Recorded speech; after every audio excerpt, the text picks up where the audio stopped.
coming soon to this theater. Whoop, whoop.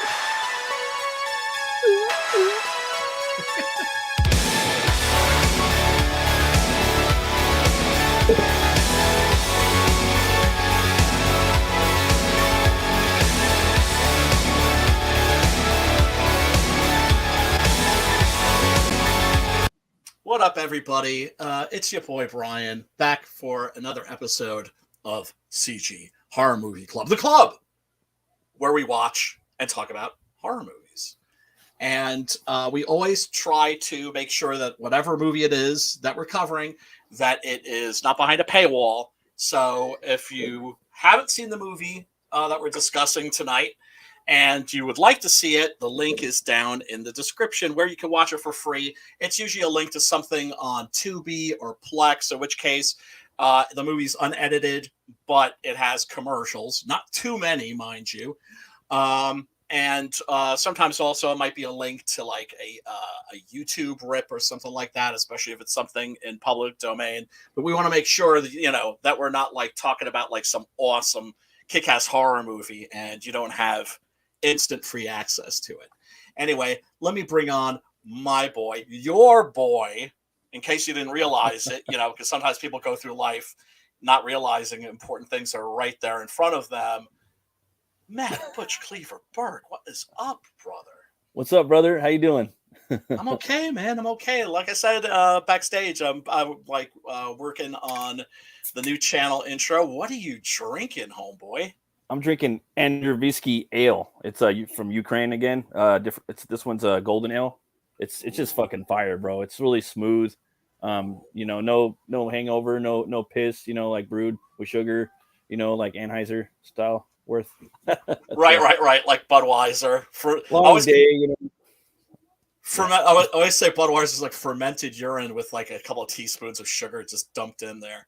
Not that I know what fermented urine tastes like, by the way, but it's what I imagine fermented urine would taste like. But yeah, American beer was piss for like the longest time. And like, it's like Americans have discovered good beer. They've discovered good coffee. They've discovered good chocolate now. So, you know, I mean, my relatives from Germany, when they would come to visit, you know, and they'd have like American beer. What's this dust? Like, what is this shit? Right? Or they'd have like some like Hershey's chocolate and be like, it's all sandy. What the fuck? Right? That's all gross. Or coffee, like, oh man, this is like dishwater. What the hell? So it's like we've caught up with our European brethren for sure when it comes to and also now hot food too. That's another thing too. It's like you used to go to the supermarket and you would get something that was hot and it would be mild. Oh right? yeah, definitely. And now you get something hot and holy shit, it's actually hot. Spicy, yeah. People are down with the heat. At least the newer generations are. Yeah, they are. You know. Yeah, sometimes you got to mellow stuff out for like the older cats, if you know what I mean. Especially the old whiter cats, you know what I mean. Yeah, man. You don't want to fuck them up too much with those chilies. I mean, I love hot food. I just don't like it when it's so hot I can't even taste it. Yeah, you know? It just ruins it, dude. Like a little bit of this and that goes a long way. Like for me, my favorite is Mexican, then Italian and American like combined. I haven't had too much German food. I've had like a little bit.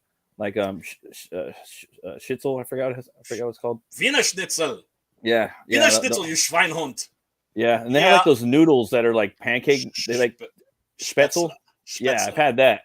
That's bomb with bratwurst with some gravy on top. With some gravy, oh, so good. Yeah. In general, German food isn't that good. It's but it's hearty. It's like very, very filling.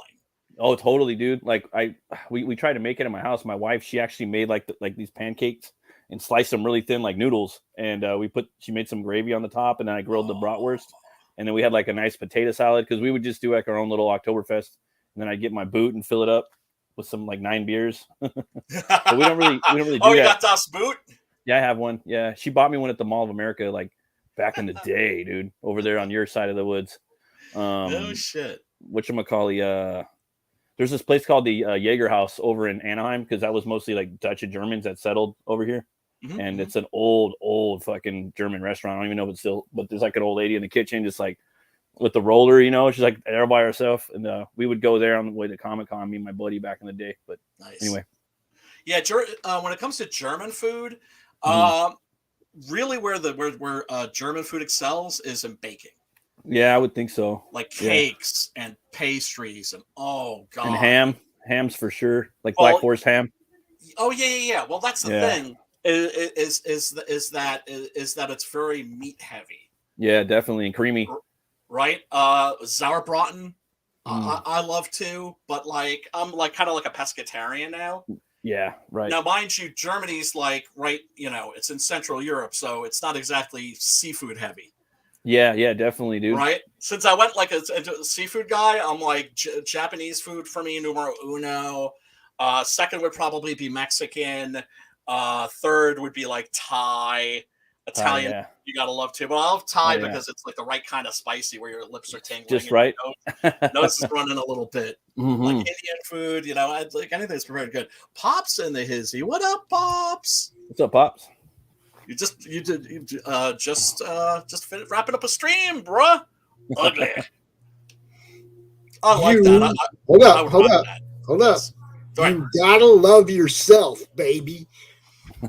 Yes, absolutely. And what you need to do is rock that shit and embrace that shit.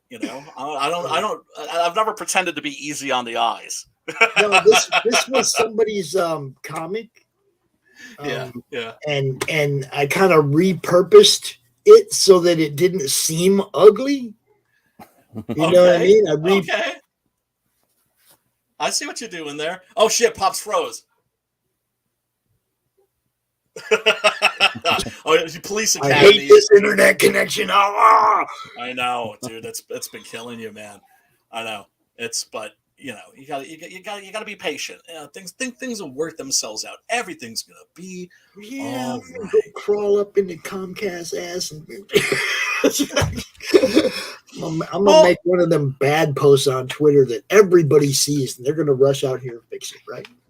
Well, we're America. We're the greatest country in the world. We have like super slow internet. We're never getting high speed rail, right? We don't have clean. We pay really high taxes, but we have no guarantee of clean drinking water. We have the worst infant mortality in the developed world, but we're number one. Hey, man, look, it's just what can I say? The empire is collapsing. Always, man. Do you guys see that Obi-Wan, that final episode? Do I have to watch like the previous episodes to watch that episode? I would. I probably would. If you're gonna, might as well. Is it woke as fuck? I've heard it's woke as fuck. I mean, kind of. I guess. Well, because I watched it's nothing new. I watched the new Doctor Strange. Yeah. Right, Doctor Strange and the Multiverse of Madness. Yeah. And if you go in like with low expectations, realizing, oh, this is a Disney Marvel movie, I thought it was perfectly fine.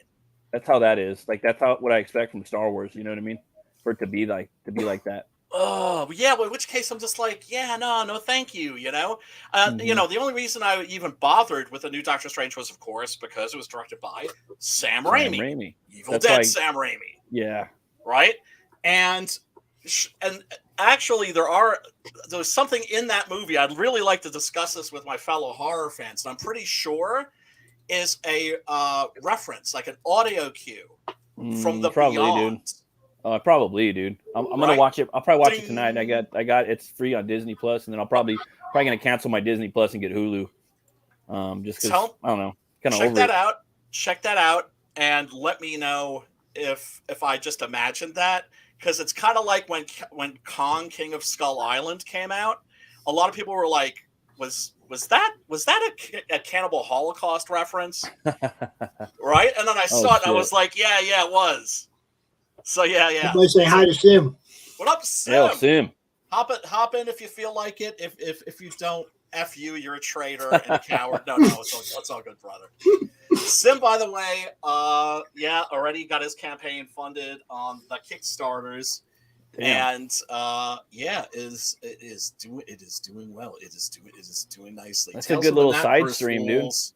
It's a good little side stream to pick up some money, you know? Just like That's the thing. It's like I know a lot of people are anti-Kickstarter, and I'm like, I get it, right? Because of the censorship, et cetera, et cetera.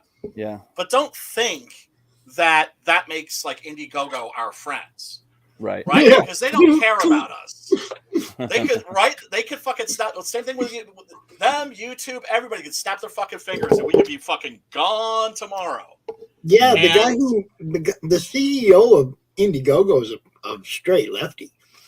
He could drop on. I'm a straight lefty. Yeah, but you like CG. He probably don't.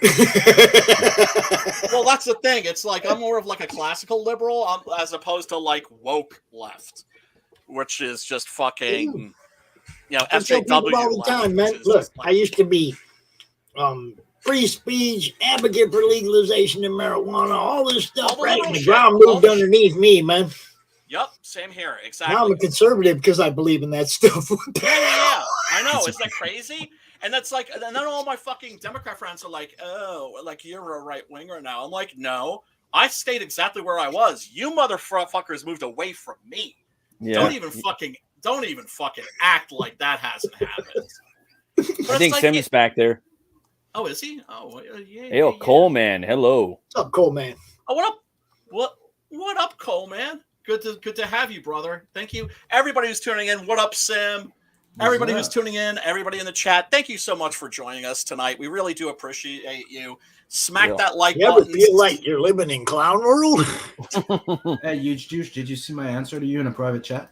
Because I was in the back. Oh, were you? Oh, okay. Yeah, it's a big FU, man. He never listens. He never gets you, man. Well, I'm busy running I'm busy running a stream, yo.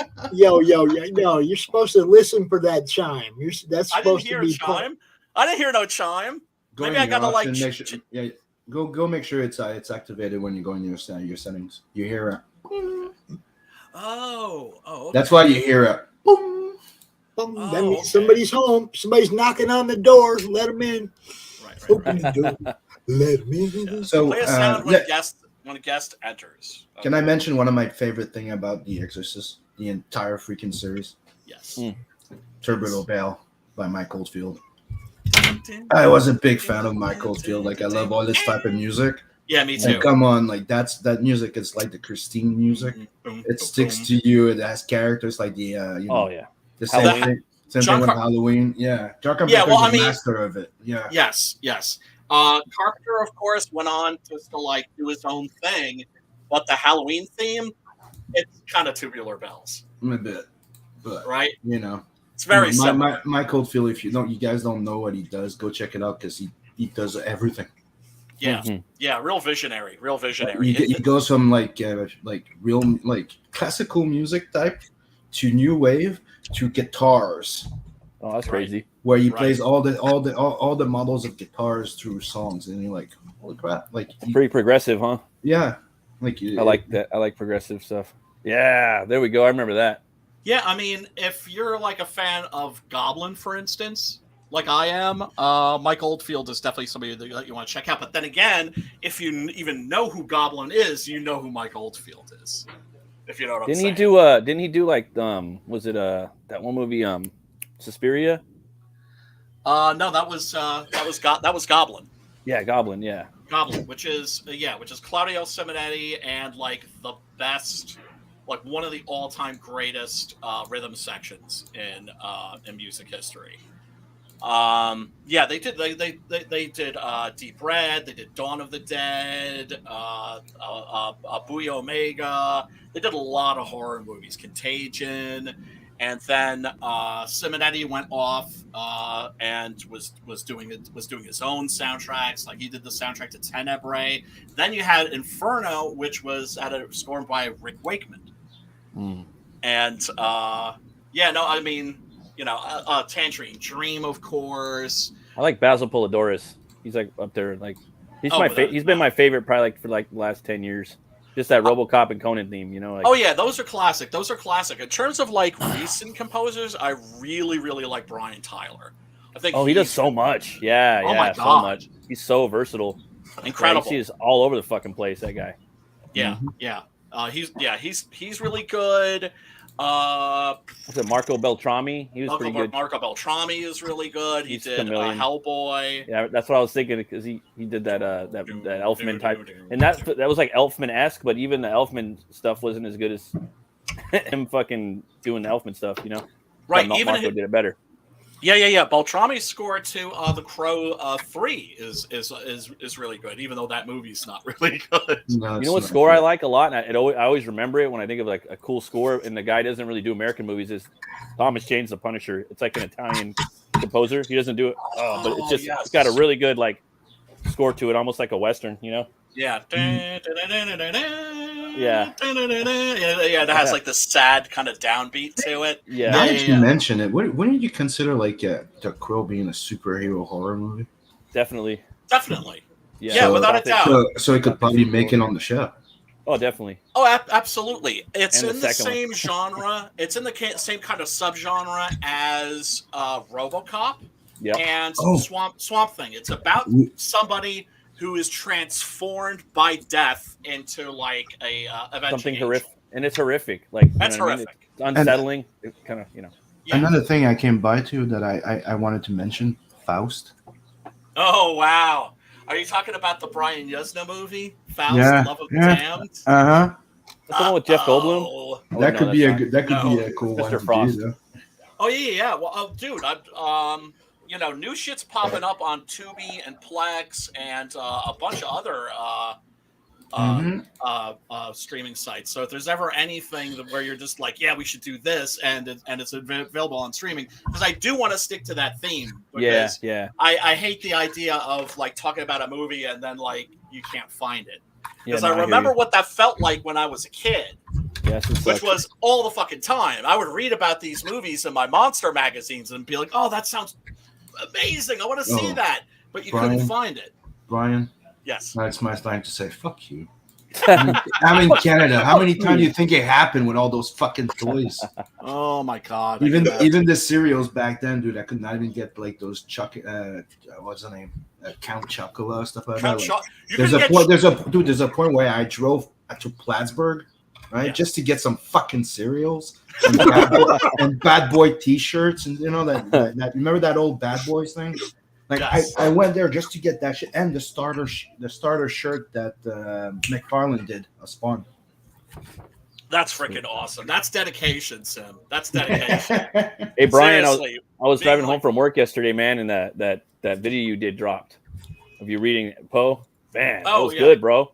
That shit was creepy, man. No, I got kids. I can't do that type of shit anymore. That was good, man. You read that thing like perfect, man. I can't wait to hear you do more, bro. Thanks, bro. I had fun. I had fun making it. Yeah, it was awesome. I'll probably do more. Do more, bro. That was awesome, bro. At some point. Oh, can I just say one thing before we continue? Yes. Just out of everything. Yeah. Now, I don't know, like you guys know that the Kickstarter got funded, right? Oh yeah. Brian was just talking about that. Mofo. You know what that means, right? What's that? That means Tales from the Nutverse 2 is now 100-page. Oh shit! Hell yeah, man! And next weekend, I'm gonna be sending a secret tier to all the Indiegogo backers so they can buy themselves a little mini of Not the Merc. Oh wow! And it's only if you back from before the end of next week, because I'm not sending it after. Like I'm just sending it to people that will have bad by the end of next week. Because it's a mini figurine that on Kickstarter is available on the 150 and 250 tier. But for Indiegogo, people that got my back from the get-go, they'll get a little secret tier add-on that they could add to the thing since it's now unlocked. Get it? So I'm gonna finish the model. I'm gonna print them and I'm gonna send them to you. And they're gonna be small, but they're gonna be nice. And it's limited. I'm not doing that. Like it's gonna be like I'm not doing that type of minis again of that one. It's an exclusive little thing, for the Indiegogo and the Kickstarter people. Yeah, that's sweet, dude. That's totally sweet. Call it like this. It's like a beta test. It's a prototype that I'm doing. I'm gonna make as many as I sell, and maybe one for me. Man. Oh, for sure. You got to, man. Hell yeah, gots to. Yeah, gots to. Yeah, I mean, if you can give your backers like a little something special or a little something extra, that's always just it's great when you're a backer, but also when you're a crowdfunder. It just, I don't know, it gives you that Santa Claus feeling. Yeah, and I'm in a very good mood. So here's a sample from that new story we unlocked. Oh yeah. Ooh, nice. And I used to tease just this, but now you're gonna see the full page. So introducing you to new bad guys in the Nightverse. Yeah, I like that bad guy right there. It looks pretty interesting. Yeah, man. The character design. Yeah, that looks badass, dude. You're gonna get to see him again. Yeah, boy. Oh yeah, and I love that the full page. Nice, beautiful work, dude. Beautiful work. I'm really looking forward to getting this. The last one was just so much fun, and this is going to be even more fun. And even with the extra 15-page story out, I still only have 15 pages to do. Oh, that's badass, dude. That's freaking. I mean, to me, that's always like a great feeling when you're in that home stretch. Mm-hmm. Yeah. Right. But for the last few weeks, I've been a bit on break on production. Moving and all. Yeah. But as soon as I get back, I'm gonna nail those freaking 15-page. And after that, sure. After that, I'm gonna finish coloring Blood Brothers, and the other ones can continue coloring. So we're really looking forward to it. And the book is gonna be done max by November 2022, like I said on the campaign. Nice. If there's something that happens, we'll let you know. But it should be done by then, if not before. Nice. Really looking forward to that. That's gonna be fucking badass. Oh, you want to hear something else too? No. No. Yeah, of course. What do you think? I'm thinking of launching a campaign for Blood Hunt Full Colored Edition with an extra 18 to 28-page story, which is going to be a year later in there. Ooh, hell yeah! Okay. Hey, Sim. With a little, which is going to be fine to lead to the crossover, because remember, there's a skip. Hey, Sim. Yes. Sim, so you get my wink, right? Yep. Wink. Nudge. Say no more. Yep. What's up, Pops? Keeping with the spirit of the brothers. Mm-hmm. What? Don't let's leave us hanging. Oh, he probably froze again. I swear to fucking God, I hate this. At least it came back on the right moment. Yeah, sure did. I'm telling you what. I figured out the name for the Zed Crom crossover. Okay. Blood Brothers.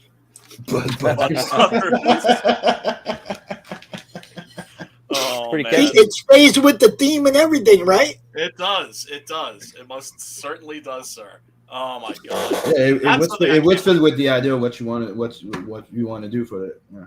Yeah, it's a head shop comic. I mean, that's what I keep calling it anyway. But that's it. It would be that's exactly what it is. It's an amp shop promotion like they would do back in the day for the candy or stuff like that. But we'll do it for an amp store that Pops has in his area. Oh, look at that. I got fans in the chat. We love you too, Maiden Hell. Oh, yeah. We just thought it would be funny to put those two stoner on a one-page thing. Yeah. That'd be fucking great. Anyway, let me take a minute just to say hail to the chat. What up, Time of Dying? What up, Shadowhawk? Good to see you again. Maiden Hell, wonderful to see you, darling. We really appreciate you coming and hanging out with us tonight to talk about William Peter Blatty's The Exorcist 3. Now, when this came out, it was very sudden. I don't remember reading anything about it. It may have had something to do with the fact that I was like a college student at the time, didn't have a lot of money to spend on Fangoria and Starlog or my other like monster magazines. But this just seemed to come out of nowhere and was like sort of in and out of theaters. Critics really didn't pay much attention to it. Audiences didn't really care for it. It was successful. It did definitely turn a profit. That's without question. But I think it probably did better in the European markets than it did in America. And I think the people that went to see this were largely disappointed. And I think that's because they got something that they weren't expecting. Now, a little history lesson on Exorcist 3. It's better than the second one. Well, yeah, it is the real Exorcist 2. Yep, that's what I call it. Now, okay, so Exorcist comes out. It's a huge blockbuster. It's surprisingly critically acclaimed too, right? And it does phenomenal box office. It inspires a buttload of ripoffs. Dino De Laurentiis, the Italian producer, bought the rights for the sequel. He hired John Boorman. Now, John Boorman is an interesting guy, one of the most interesting directors in the world, I think, because there seem to be two of them. There's John Boorman, the proper filmmaker, right? He's the guy who did Deliverance. He's the guy that did Point Blank. Mm-hmm. He's the guy that did Hope and Glory and The Emerald Forest. Yeah, Deliverance. That's proper. Uh-huh. Squeal like a pig. Squeal. But like in an A-list movie, like critically acclaimed, yada yada. But then there's also a John Boorman who is evidently like batshit crazy or just like an imp, right? Who made Zardoz. Do you remember the Banjo Kid? Come on, he was just stark raving crazy when he did that movie. Yeah. Oh man. Yeah. So Exorcist 2 is bonkers, John Boorman, and the thing is, I love Exorcist 2. I actually think Exorcist 2 is a terrific movie. It's a mess. It's a little bit of, I wouldn't call it a catastrophe though. No, yeah, I like them all, but I agree with you that there's something about the story in a way. Like, I'll say it that way. Story-wise, Exorcist 3 is better. Quality-wise, 2 is way better. Well, 2 had a much bigger budget, and it has imagery that is absolutely unforgettable. Yep. The locusts, for instance, when you have, Father Karras, Max von Sydow comes back for flashback scenes where he's in Iraq, and he goes to this monastery that's on top of this gigantic stone plinth. Right, where the only way to get up there is like by basically mountaineering, and then there's this city that has these narrow streets. It's very surrealistic, and I it's definitely worth seeing. If you're a horror fan, you have to see it. Now, okay, but it was rejected by audiences. It was rejected by critics. It was actually a little something of a fiasco.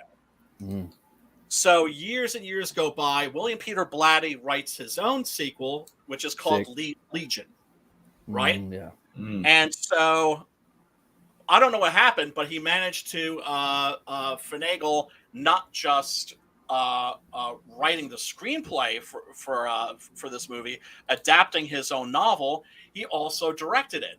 Gangster. Now, this was not Blatty's first movie. He did a movie before this, which was called The Ninth Configuration. It's worth seeking out. It's a very good movie.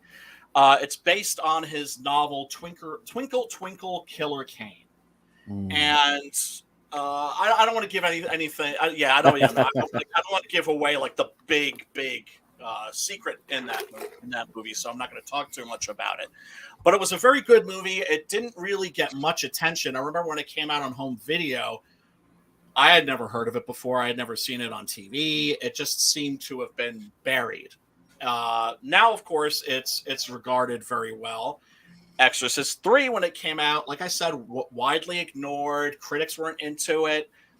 When I was doing my usual Google search before, in preparation for this stream, usually because I want to find like movie posters and shit like that, and DVD covers and VHS covers. I just love that shit, right? Right. I found a lot of websites that were reviewing this movie, and they were all like sort of ecstatic about it. They were like, "This is a classic." Yeah. Right. And I was like, fuck yeah. It's like, finally, this movie got the vindication that it deserved. It was also, no, I wouldn't say really notorious, but it was Jeffrey Dahmer's favorite movie. In the news, they said that it was his favorite movie was The Exorcist. I was like, no, fuck you. Exorcist 3. And he would actually show this, like the guy who got away from him, right? I think he handcuffed him to like a chair or something like that. He was basically, he sat him down, was like, hey, let's watch this movie together. And it was this movie. Oh, shit. Yeah. You could see why this appealed to him, because it's in this story, we don't have a demonic possession exactly. We have a possession of a different kind. It's an evil spirit, but it's a human evil spirit. Now, a lot of people might miss this, but the characters that George C. Scott and God, I'm blanking on the other actor's name, Ed Flanders. The characters that they play are the characters that are in the original version of The Exorcist, but especially in the director's cut, which is called The Exorcist, the version you've never seen. Yep. Right? So Lee J. Cobb had passed away, and I think I don't know what the status of the other actor was, but so those roles were recast. If you remember from the original film, they, at least from the version you've never seen, it kind of established that they were going to have a friendship now, because they both had been friends with Father Damien, and it kind of ended the movie on a more positive note, right? Whereas in the theatrical version, you're left with this feeling like, so did evil win, or did evil lose, or did evil sort of break even? Right? And this was a little more optimistic. I mean, it's kind of weird when you have all these different versions of these classic movies out there, and then you want to have discussions with people about them, and you don't know which version they're talking about. Right? Mm-hmm. And whether it's especially if it's something like Blade Runner, where there's like 4 different versions. Oh, dude. Oh man. Or Dawn of the Dead, where there's 3.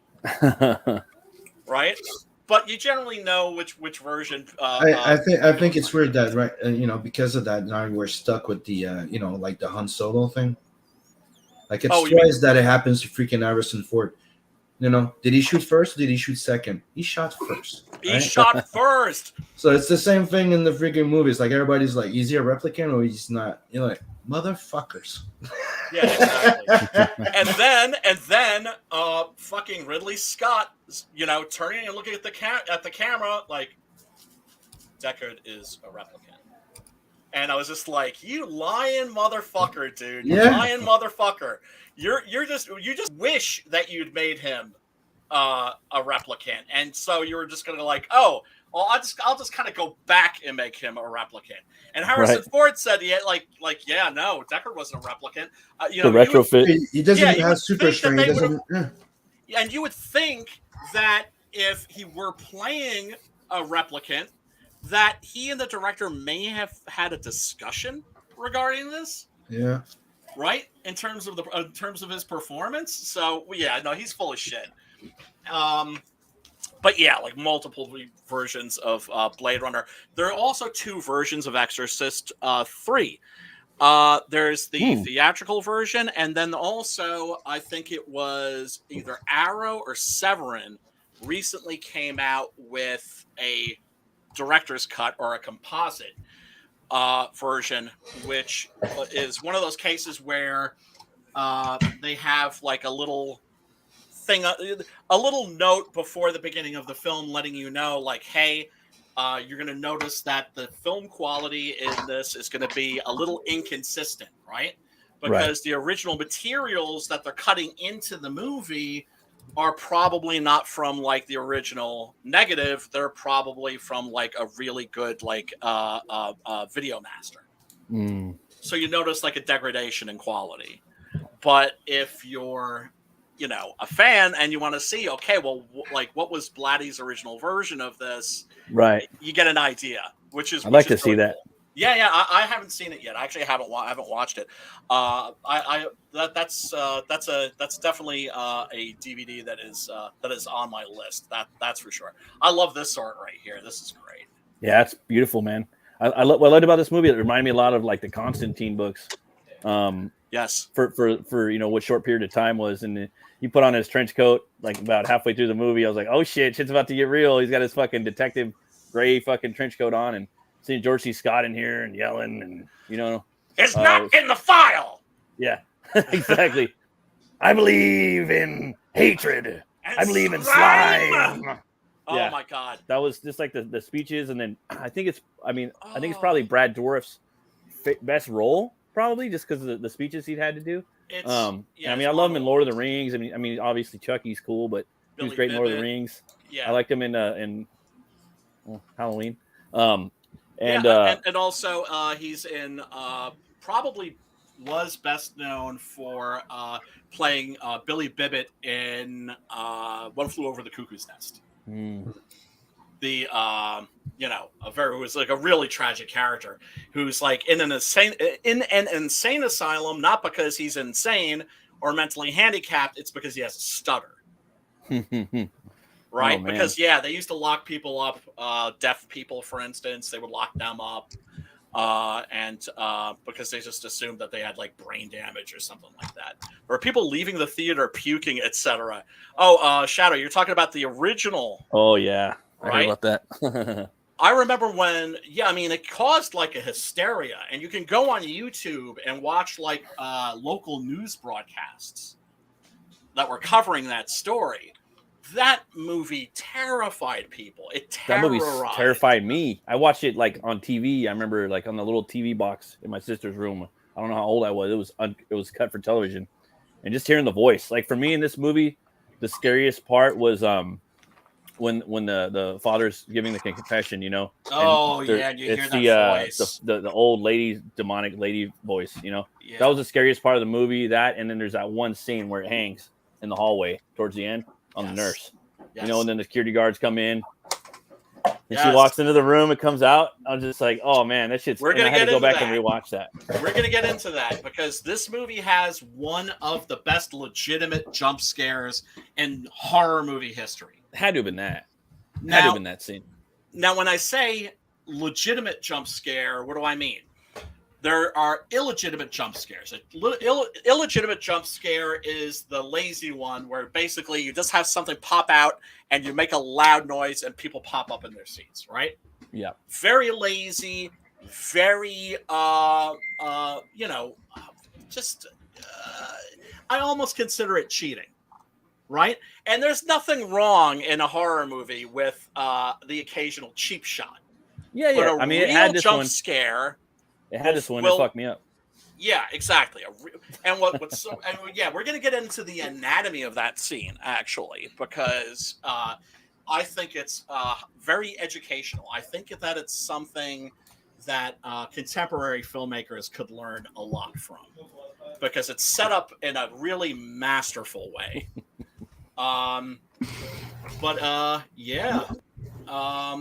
When the movie opens, of course. And then of course, Fabio.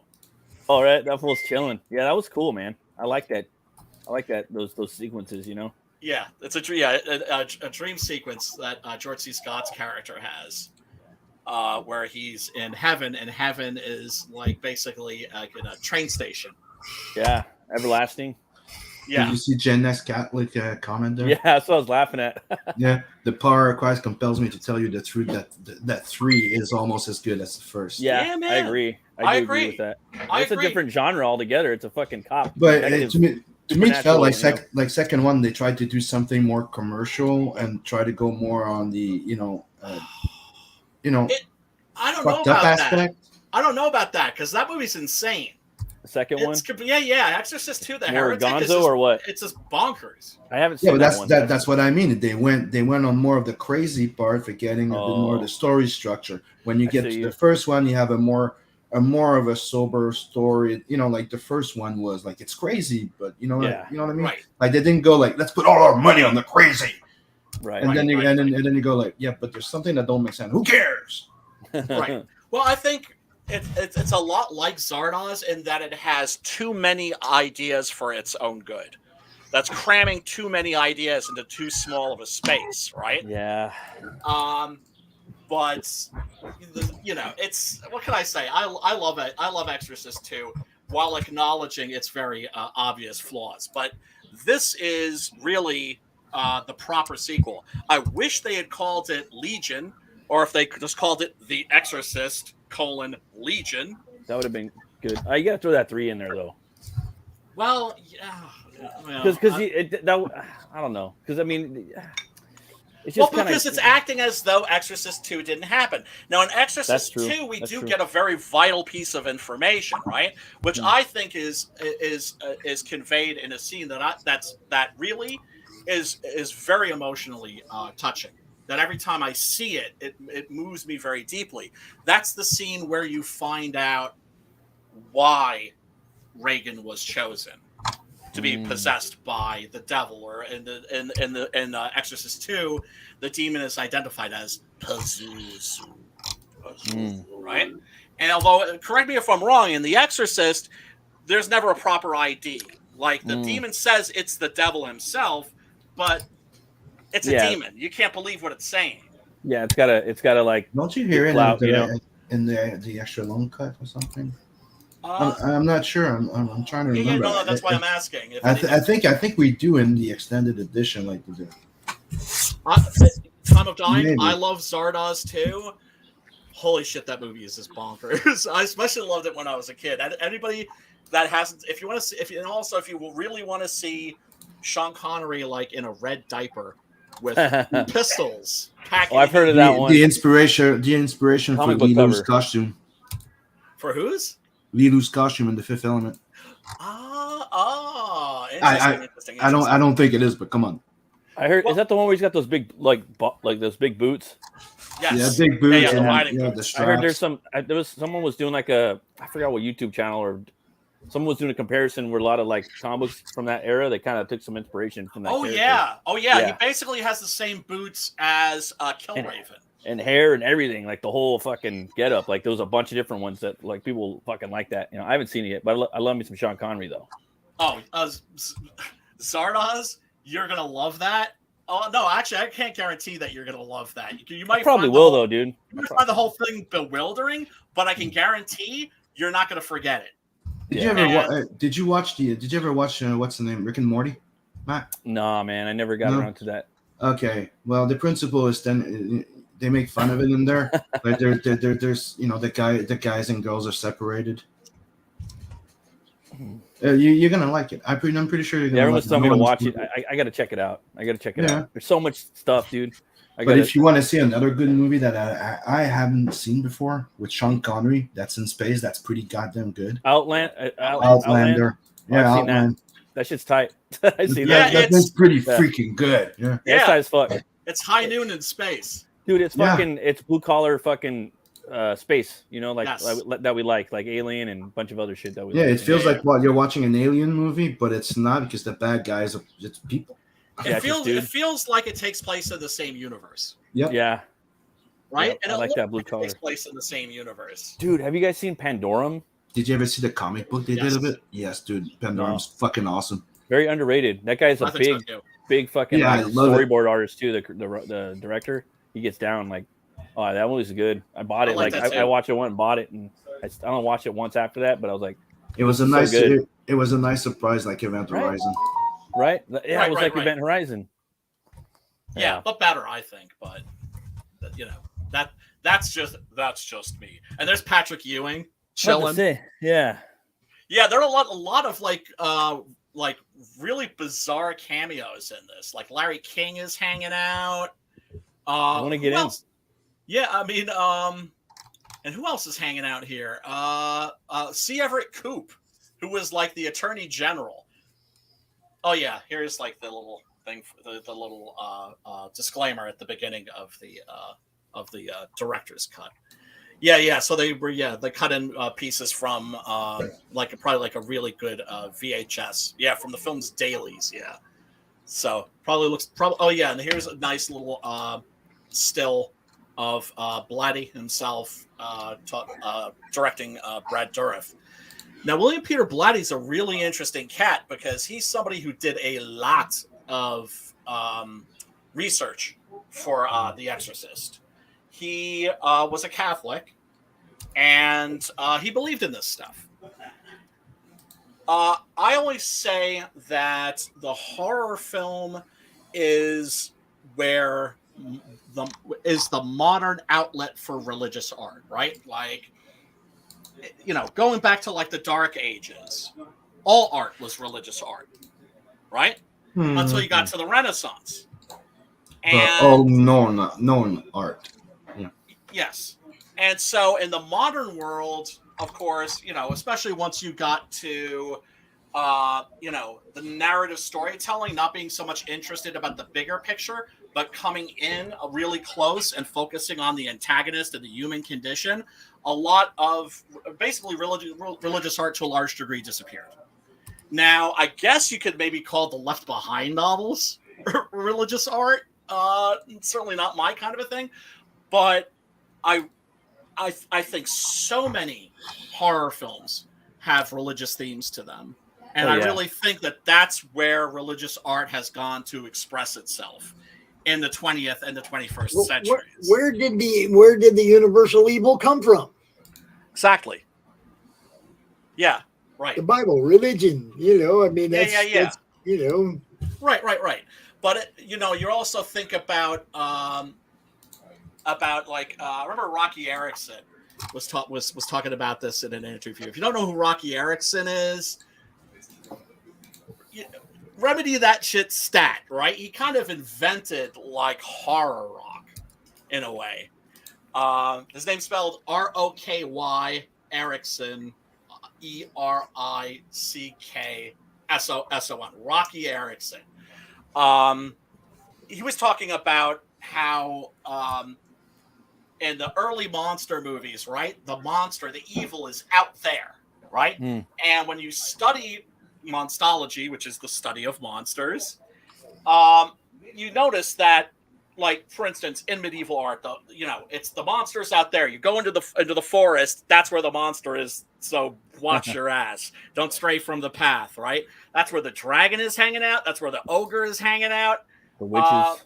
Right? You have that in modern storytelling too. Jaws, for instance, the evil is out there, right? Yeah. Beowulf, the evil is out there. Mm. And then horror changed in such a way where the horror was coming from inside, where you're the monster, or your body is the monster. And Sick. In The Exorcist, you have something that's a combination of that, right? The evil is inside, but it's coming from out there. Yeah. This one, it was hard to like pigeonhole what the spirit was and how many spirits there were and how many demons there were, for me, from watching it from the get, and then all of the religious iconography, it just kind of builds that. Like, I felt like those demons pretty much watching you through the whole movie, as these things were happening. There's still demons watching you as it's all going on, As the Flatliners, they were like one of the horrorcore bands, a very short-lived genre. But as the Flatliners said, demons is lurking and evil's at work. I kept hearing that in my head during this, especially at the opening of the film, right, where you see a evil force blowing open the doors of the church, right?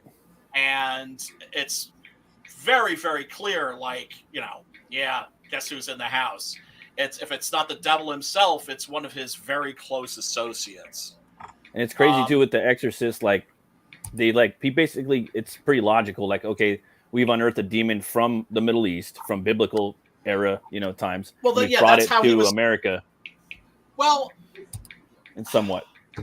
Yeah, sort of. I mean, it's ambiguous that way, and that's the thing that is why it's a masterpiece. I was watching a horror movie the other day. I it's so memorable. I can't even remember the name of it. But it was okay, and I remember reading the reviews on Shudder, and people were pissed off about the ending, and I realized, like, oh, that's because the ending is ambiguous, right?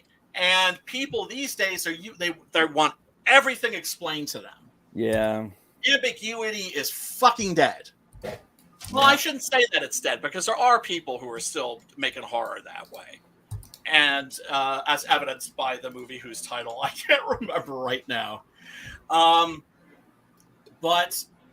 I was talking before about the ending of The Exorcist, how in the theatrical version you're left like, well, what happened, right? Like, did evil win? Like, evil either won or it sort of broke even.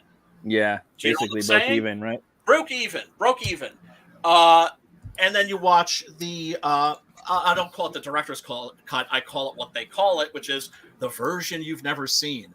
By the way, real quick story about that. When that version was released, that was released in the year 2000, and it was a theatrical release. Oh shit! Which is something that you do not see. Yeah, anymore. I remember that, dude. Me and my friend Charles. Charles, if you're listening, what up, brother, man? We were at work, right, doing our cubicle job in the city, and we're just like, "Yo, fucking, the Exorcist director's cut's out. We gotta like get tickets, right?" Pretty much. Couldn't get tickets. Afterwards, we're like walking by the theater, lines around the block. Yeah, it's probably the scariest movie ever made. I hadn't seen something like that since Star Wars. You could probably do that now, and people would go watch it, dude. I think they absolutely would. And what it said to us, we both looked at each other and we're like, people want horror. Yeah, they do. And gotta be good though. Gone for so long, because remember, the 90s was the era when even a horror movie wasn't sold as a horror movie; it was a thriller, right? Silence of the Lambs, which is a fucking balls out horror movie. I'm sorry, was a thriller. What you doing, Pops? What you doing? What you talking it's about? A thriller. Oh yeah, I was getting my zombie on, man. Where are you at? You don't remember this stuff? Yeah. It's the price of the. I don't know. We weren't sure. Maybe you were doing the dinosaur. I don't know. I'm German, and I can maybe lederhosen and dance. That's like probably like I dance like a white boy. You just don't want to. You don't want to see like, it. You don't. Hey. Yeah. I was talking to Preston about this. I was like, bro, you at least have a little color in you. But, translucent motherfuckers like me. We just dance like a New York Italian. Not for yourself. You'd have to get me like really drunk and stoned to get me on a dance floor. And it just takes the right woman for me. I mean, wanted to say a quick shout out to our porn bot. God damn it. Hey, F you. Them things hit me twice last night. I clicked both of the links, and neither one even worked. YouTube, at least make them get it right, dude. If you're gonna let them do this, they're legion. Yeah, no, they really are. They really are. And wow, you can apply that to a lot of internet things, right? Like swarms. The links don't even go anywhere. What the? That's pretty fucking site under construction. Well, then wait until it's done. Then spam us, you assholes. Yeah, that's what I'm saying. But man, there are some symbolism there, huh? Yeah. Well, what I love about that shot, this one right here, is that you have Father Mourning. Father Mourning is okay. Here's the thing. I think that the whole Father Mourning character was something that the producers added after they made the movie, right? Because I'm not sure about this. Somebody correct me if you know, and I'm wrong. Please correct me. But I think what happened was the studio got Blatty's movie, and they were like, "Well, there's no exorcism." Can I comment on Maidenhell's comment real quick? Yeah. I did have to click it for research because just like everything else, if there's no fulfillment, then don't try to sell it to us. Yeah, there it is. Yeah, false advertising. Yeah, what a cock tease, man. You're hoping to like beat off to some porn and the link just takes you nowhere. That ain't right. It's like tickling your ass with a feather, man. But yeah. So Father Mourning in this is played by. Let me see if I can get a good shot of him. An actor named Nicol Williamson. Nicol Williamson was a Shakespearean actor. Oh wait, there's Larry King. Excalibur. Yes, you probably know him best as Merlin from Excalibur, also a movie made by John Boorman. He was somebody who could have been a much bigger star. Could have been, like a John Gielgud or a Laurence Olivier or a Anthony Hopkins. Yeah. His problem was that he was an asshole. Oh, really?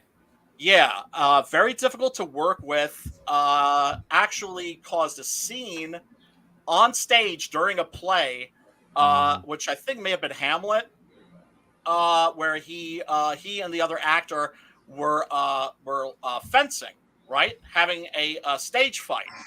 And this motherfucker, you know what he did? Not this motherfucker. This is Jason Miller. I don't have a good picture of Nicol Williamson. Nicol Williamson fucking smacks this his fellow actor on the ass with a fucking rapier, right? So that's not like getting swatted with a fucking car antenna or something like that. Yeah. That's just like whap.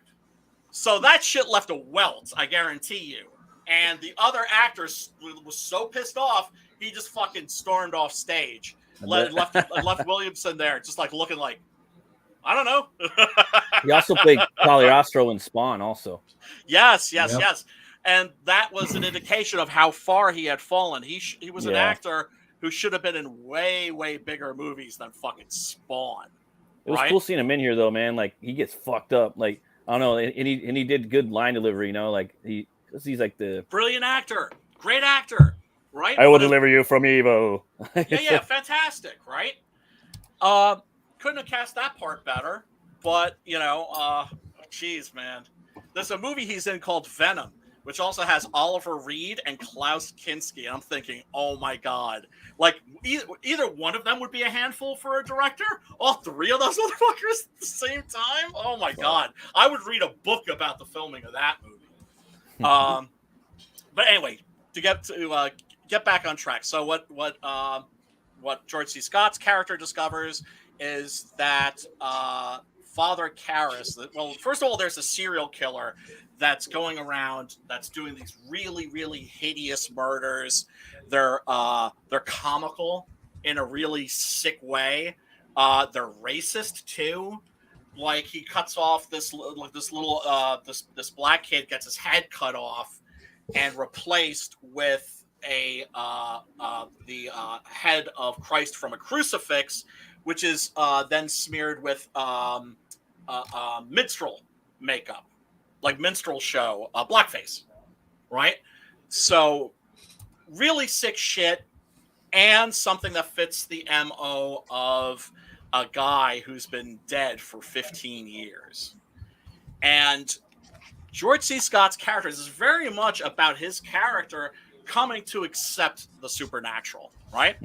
The first Exorcist, because this is also, I think, very much a spiritual successor. The first Exorcist is largely about Father Karras's, Father Damien's loss of faith. That whole opening section of the movie, not where it opens in Iraq, but following that, where he's when he's in the subway and everything, and you see him taking care of his frail old mother. It's really obvious this dude has lost faith, and it really is just like, and you can imagine what that would be like for a priest to be walking around, talking the talk, walking the walk, wearing that outfit, and feeling like a fucking hypocrite because you just don't believe in God anymore, because there's just too much suffering. There's too much suffering. There's just too much ugliness. How could a just and loving God allow all this, right? And then when you get to the climax of the film, it's like, well, motherfucker. Boy, you triggered him with that one, boy. Mm-hmm. The fuck you did there? What did I say? Satan. You said something about God be. How can God be so mean to let all this shit happen and they all went crazy? I remember reading some lines from the Colin Wilson's Necronomicon, and I had a guinea pig, and the guinea pig went crazy. Like, weep, weep, weep, weep, weep, weep, weep, weep, weep. So who knows? I'm somebody who believes in the supernatural, except I don't believe that the supernatural is supernatural. I believe it's a natural part of the world that we just haven't explained yet. And I am a religious dude. I try not to be a Bible thumper. Because I can't fucking stand them, and they're hypocrites to a large degree, and they use their faith to browbeat other people, which I think is despicable. But yeah, where was I? So George C. Scott discovers that it is indeed the Gemini killer. This guy who went to the electric chair 15 years before, and he has possessed the body of his friend, Father Karras. And Father Damien, and then we get to see the spirit that's lurking inside him, who's played by Brad Dourif. Now, this was a bold choice, right? Because, well, how do you convey? You can convey that in a novel very easily. How do you convey that on film? And I think the way he did that in this is masterful, right? Where you start out with Jason Miller playing the same character, playing the Gemini killer, and then suddenly, boom, we get Brad Dourif in like one of his best performances, without a doubt. Isn't that Peter de Vries? Who? Who are you talking about? Peter de Vries, the the Harkonnen Mentat. Yes, yes, he's also Grima Wormtongue in the Lord of the Rings. Yeah, Chucky. Yes, and also Chucky and Billy Bibbit from One Flew Over the Cuckoo's Nest. He's a lot of fucking movies. Yeah. Oh, and also Death Machine. If you've never seen the director's cut of Death Machine, he gives a scenery-chewing performance in that. That's like Nicolas Cage level. He's good in the Rob Zombie Halloween movies too. He plays the sheriff. Oh, the ones that I refuse to watch. Yeah. Yeah. He's good in there though. He's got his big old motorcycle mustache in there. Yeah. He's one of those really. Well, I mean, that's one of the things that's so great about this movie. The cast is fucking killer. The cast can make a movie, man. Yeah. George C. Scott, his career had really pretty much had ended. You really didn't see him in a lot of movies from that era. And he wasn't getting hired a lot. And in this, he fucking kills it. Yeah, he's awesome. It's one of his best performances. He is fucking awesome. Yeah, I like this one the best. And he carries this movie, and he carries it with authority. The way he jumps around between emotions. What up, good stuff, Comic Skater? Yo. What's up, CD? The way that he carries this movie and how he goes from like kindness to rage to despair, right? There's that one great moment when he knows that it's the Gemini killer that's inhabiting the body of his friend. And it looks like he's about to burst into tears, but he's stopping himself, right? And it's just like, oh my God, fucking next level shit, right? And it reminds me of what like Kinski said, where he, which was, Ich bin kein Schauspieler, ich bin that. I am not an actor. I become that. Now, of course, you have the method actors, and then you have guys, I'm assuming, like George C. Scott, who can just fucking turn it on, turn it off, right? He's just fucking amazing in this. And also a lot of fun. Especially when he's screaming at people. Right. It's not in the photo. You son of a bitch. I believe. I can't. I'm sorry, folks. I can't do like a really good George C. Scott. But yeah, no, he's fucking fantastic in this. That scene right there with the lady on the ceiling, that was creepy, dude. Creepy as fuck, dude. That's the other out of nowhere. Thing. This delivers as a fucking horror movie. It makes you think, oh my god, like William Peter Blatty was a fucking awesome horror movie director. Yeah, how great would it have been if we'd gotten more fucking horror movies out of this guy? Straight up, dude. And like the way he sped up the screen, and I was like, "Hey, baby, you gotta come check this out." I showed it to her because anything like walking backwards on the ground or walking on the ceiling, like that shit freaks her out. For some reason. It's because I could always do that. I could always I could even do that, like run around like that and scare shit out of her. So I was like, you gotta see that. And she's like, ah, you know, and like you speed up the camera. She's like, dude, like that could totally like happen in real life, and no one would ever see her. You know what I mean? Because we're never looking up at the ceiling. Right. Yeah, it's creepy as fuck. Yeah. And then of course we have what I think is like one of the greatest jump scares. Oh yeah, dude. In movie history, which is let's see, here we go. So they've got Father Karras locked up tight. How the if the Gemini killer is in him, how is he getting out and how is he committing these murders? He's doing it by possessing Alzheimer's patients and dementia patients, right? Because evidently they have a weak will. Yeah. And it's easy for him to kind of overpower them because their minds are like mush to begin with. And so they like put a guard outside, like there's like an airlock almost to get to where he's at, right? Yeah. And so they put a cop outside and a cop inside, and there's cops everywhere because, of course, there have been some homicides, Gemini style, messages to George C. Scott's character from the Gemini killer. And so there's this, for one thing, you get this big, long, wide shot. Yeah. You don't see that sort of a thing in mainstream movies. That's a long take, dude. Yes. All in one take, too. Right? Yeah, I forgot. It was a long take. Virtuoso. This is virtuoso horror filmmaking here. Yeah. Although actually, it's scary. It's scary as fuck, right? Yeah. And so, and it just builds a sense of dread, right? And so do you risk it and show the scene? Yeah, I'm going to show the scene. Spoiler alert, because I think this is a master class in horror filmmaking here. So you've got guards coming and going. Once again, a long shot, unedited. I'm sorry? Looks like the T8. Yeah, he's looking for Saracana. So we got this young nurse, and she goes into this room, and suddenly, she's looking around because she thinks she heard something. She looks kind of like Sarah Connor. Sarah Connor. A little Hamilton. Well, the hair maybe. Even that curtain flares a little bit. Like if she looks one direction, it kind of flares. If you watch it real quick, yes, the curtain moves up. And then there's shit moving around. There's shit. Yes, yeah. There's demons is lurking and evil's at work for sure, right? And so she comes in and she's looking around, and then she sees that here's a sound that makes her jump, but it's just ice that's melting in a glass.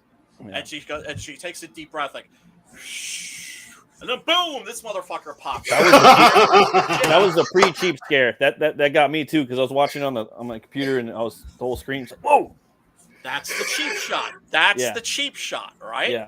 Yeah. And like I said, I'm not entirely against cheap shots. No, you gotta have them, dude. You gotta have them sometimes. If you don't have them, there's something wrong. You gotta have a cheap shot in every horror movie, at least one. So we get our cheap shot, and this dude's all cranky. He's just like, "God damn bitch, you're waking me up fucking 5 o'clock in the morning. I'm gonna report your ass." Yeah, I'm gonna report you. Yeah. And she's just he's just giving this poor girl the fucking works. So she goes back to her station. There's a cop who's sitting there. And then he leaves the room because another cop is like, "Yo, we I need to talk to you about something." And she goes, checks up on this room, and then and she goes into the room, and there's nothing in there. She walks away, then that thing just comes behind her, and then the scene just ended real quick. I'm like, "What the fuck?" I had to go back and rewatch it, and it was scary. That shit looks scary as fuck, dude. And you don't know who that is either in there. Like, you have no idea. No idea. Basically, it's a figure wearing a shroud. Yeah, and the concept behind this movie is brilliant, dude. Like, you can't make Exorcist in every fucking movie. I don't want to see the Exorcist in every fucking movie. So for him to come up with this concept was brilliant. The whole detective angle and the possession of different fucking people. Brilliant. You know what I mean? Brilliant. Brilliant fucking shit. That's my word for it, right? Yeah, definitely, dude. And but once again, I think the studio was like, well, where's the exorcism? I think audiences were like, okay, like, how far are we into this movie and there's no blood? Not that there would, mind you, though, the original Exorcist is a slow burn. Yeah, definitely. Right? But people want to see like some gore or like some head spinning or some pea soup, something like that, right? And they didn't get it with this movie. And and I think, and frankly, a lot of people are fucking idiots and don't appreciate greatness when they see it. And so this movie went underappreciated for a very long time. Are those some hedge clippers right there? What's up? Yeah, dude. No, those aren't hedge clippers. Those are surgical clippers. That's to say, like a bone snapper. What is that? Yeah. Like it's for like opening somebody's rib cage or something. Yeah. There they are. Yeah, nice. That's some Butch Cleaver shit right there. Yeah, it is. Oh yeah, you must have loved that, huh? And this is and Matt, this is your first time watching this movie. Yeah, I remember seeing this like from like I just remember like seeing the commercial in my head, and it's that one scene where like they zoom in on Miller's face, and the eyes are yellow, and it just comes full speed at him. So there's that, and then the iconic poster of him looking down the. I'm like, that shit's pretty scary. I'm like, but I'll get back to it. I never got around to watching it, and I had to draw him from this movie in high school. The teachers like just gave me a picture, so I always remembered him. Really? And I didn't watch too many of his movies, but I was like, oh, that's the guy from Exorcist 3. Because this came out in like 90. I was in high school during like the 2000s and shit. And yeah, man. And to me, he just seems like a scary motherfucker he's just kind of scary as it is, like the actor, you know what I mean? So him going up against demons, it's kind of like this scary, evil, like not evil, but badass, scary kind of, old like drill, like Patton. He's a wonderful, George Scott, of course, best known for Patton. Yeah. Which is a masterpiece and a fucking classic. Amazing movie. And is great because it doesn't just cover the good things about the guy. It doesn't shy away from the fact that the guy could be a complete fucking bastard. Yeah. And then The Changeling. I had recently watched that this last 2 years. Great movie. Fucking scary. Awesome movie, dude. Peter that one and this one. So it's just like he's perfect for the genre, dude. Like, yes. It's like, oh man, good. He was like doing a lot of detection in that movie as well, trying to figure out what was going on, in the supernatural, And remember how in the original Exorcist, it becomes obvious after a while, because they're running all these tests on her and they can't figure anything out. And the reason the Exorcist the exorcism happens is because like basically the medical officials are just like, we're pretty much stumped. You might want to talk to this guy. Yeah, right. But it's like clearly the evidence of the supernatural is right in front of you. Yeah. And you're still skeptical. Now, skepticism is a good thing until it's taken to an unreasonable degree, right? It's like, oh, so this girl is like levitating all over the bed. Yeah. Oh, so the bed's shaking and she flies out. No, she's hanging out in the fucking air. Okay. What's the most logical explanation? It's a fucking demon. Yeah. Have you seen Insidious? No, have you seen The Conjuring 2? Yeah. Yep. Yeah. That one, I like that one. Yeah, me too. Like I just watched that and I was just thinking that movie was pretty creative too. But for me, the scariest part of the movie was the end when they were playing the audio tapes of the William, the ghost that was possessed by a demon, at least in the movie, Right. And he was attacking the little girl, but he was just trying to get out. Like, so it's always crazy when you have not just a demon, but somebody else working with the demon, a spirit, that's going after like absolutely the victim. And it's good for a movie. It's not. So this movie kind of reminded me of that one a little bit, but they're both in the whole idea of a demon working with another spirit. I thought that was really creative in the way that they did in the possession of of again the asylum. You know, very original. Yeah, very original. But yeah, I guess maybe people just wanted to, most sequels are remakes of the originals. Let's face it. Right? Yeah, definitely. I love exactly what I was saying before. People were expecting another number 2 where people were going to go more on the gore, but they went back to more of the first one, and people went, we wanted more gore. Yes. And it's not like I have a problem with gore. Do you know what I'm saying? I love me a good splatter movie. Yeah. It's just this is just on another level. This is a very sort of intellectual, cerebral horror movie. Yeah, definitely. But at the same time, it's never pretentious. And it's like you could tell too, because the ending, here's probably what you're talking about, the ending of this movie, that they probably added that on with Williamson, right? With the gore, with that little bit of gore, because cerebral in the fact that they're describing these fucking murders. It's like 7, but worse. Yes. The way that what they do, if they would have showed that from the get, they would have showed him. The direct Vladdy would have showed how these people were murdered, and it would have been gory, and they could have totally done that. Oh, without a doubt. But you get to visualize that in your mind, so it makes it even scarier. It's cerebral. In the end, they're probably like, because I like the ending though, dude. I thought, it's brilliant. To be honest with you, it fits. It barely fits. That little bit of gore, it kind of fits because it shows you. I'm like, damn, this is a badass motherfucker demon right here. They're dealing with, he shows them how badass he is. It doesn't. Let me put it this way: it doesn't ruin the movie. No, it doesn't. But it kind of feels weird though. Like just to see the gore, it kind of out of nowhere. It feels out of place. It feels out of place. Dude. I still liked it, and it kind of brought it to to the tip of the iceberg. Sure. And I think it kind of added it. That's it. Yeah. I believe in injustice and inhumanity and torture. I'm sorry, I can't do a good George C. Scott. Anger and hate. I believe in slime. Yeah, it's oh god, it's such a great scene. Miller, was he a real priest in real life? No, it's just that he kind of got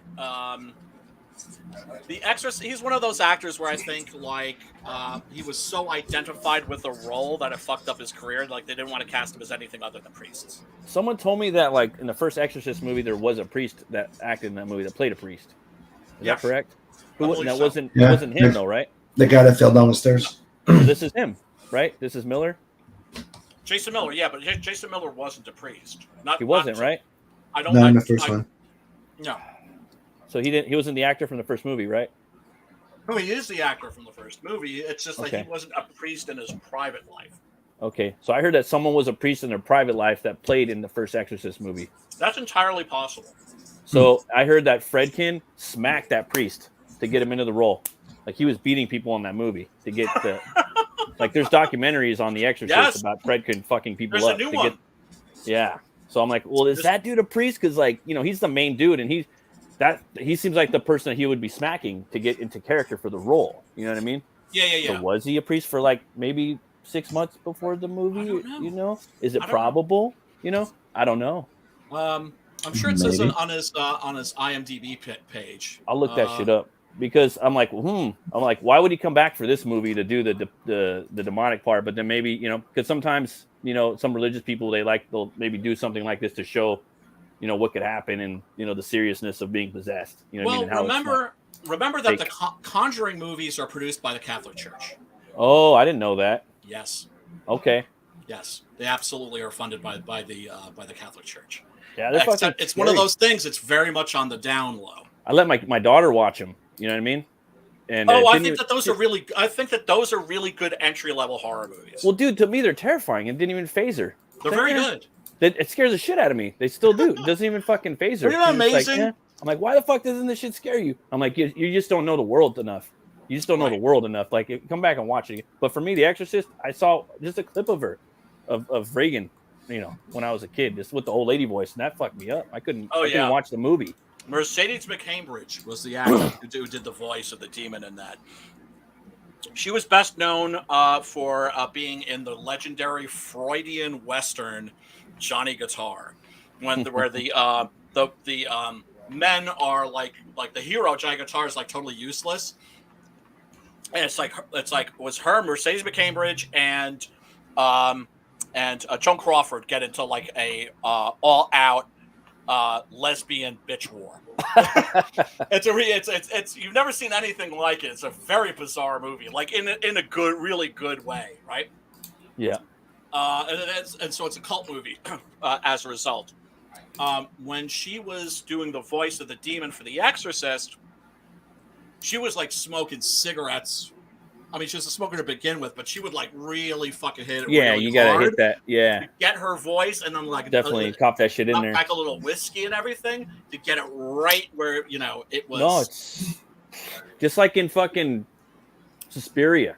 That shit gets me every time at the end. You know what I mean? The voice. Yes. Woof. Those old lady voices with the thick fucking smoker voice. Woof. That's how my grandma sounded, the one that passed, Yeah. She sounded like that, but with a little more of an Arkansas touch to it. Really? Yeah, scary. But she, yeah, I love her. She, but they had that voice though. You know what I mean? Yes, and it's so creepy when you hear it in the when the Gemini is in the pew or in the is in the confessional. That it's either okay. So they that actually scene, filmed a little more for that. They actually filmed. And I think this was William Peter Blatty who did it. Evidently, when the body is discovered, because you see the scene where there's the reaction to the body being. Hey, Brian. Yeah. Hey, Brian. Yes. Make me big for a second. Okay. Whoa! Okay. That's like the Bud Assist times 3. Holy shit, dude! Holy shit! That's gonna be some good smoking right there. Some good possessions right there. It's very nice. It's very nice. It's very nice. I thought that was gonna attack you, man. I thought it was fighting you. Yeah, but where was I? You derailed me, Pops. But wow, what a way to derail. That's that's like a centerfold for like High Times or something. Bud boy, play Bud. Yeah, man.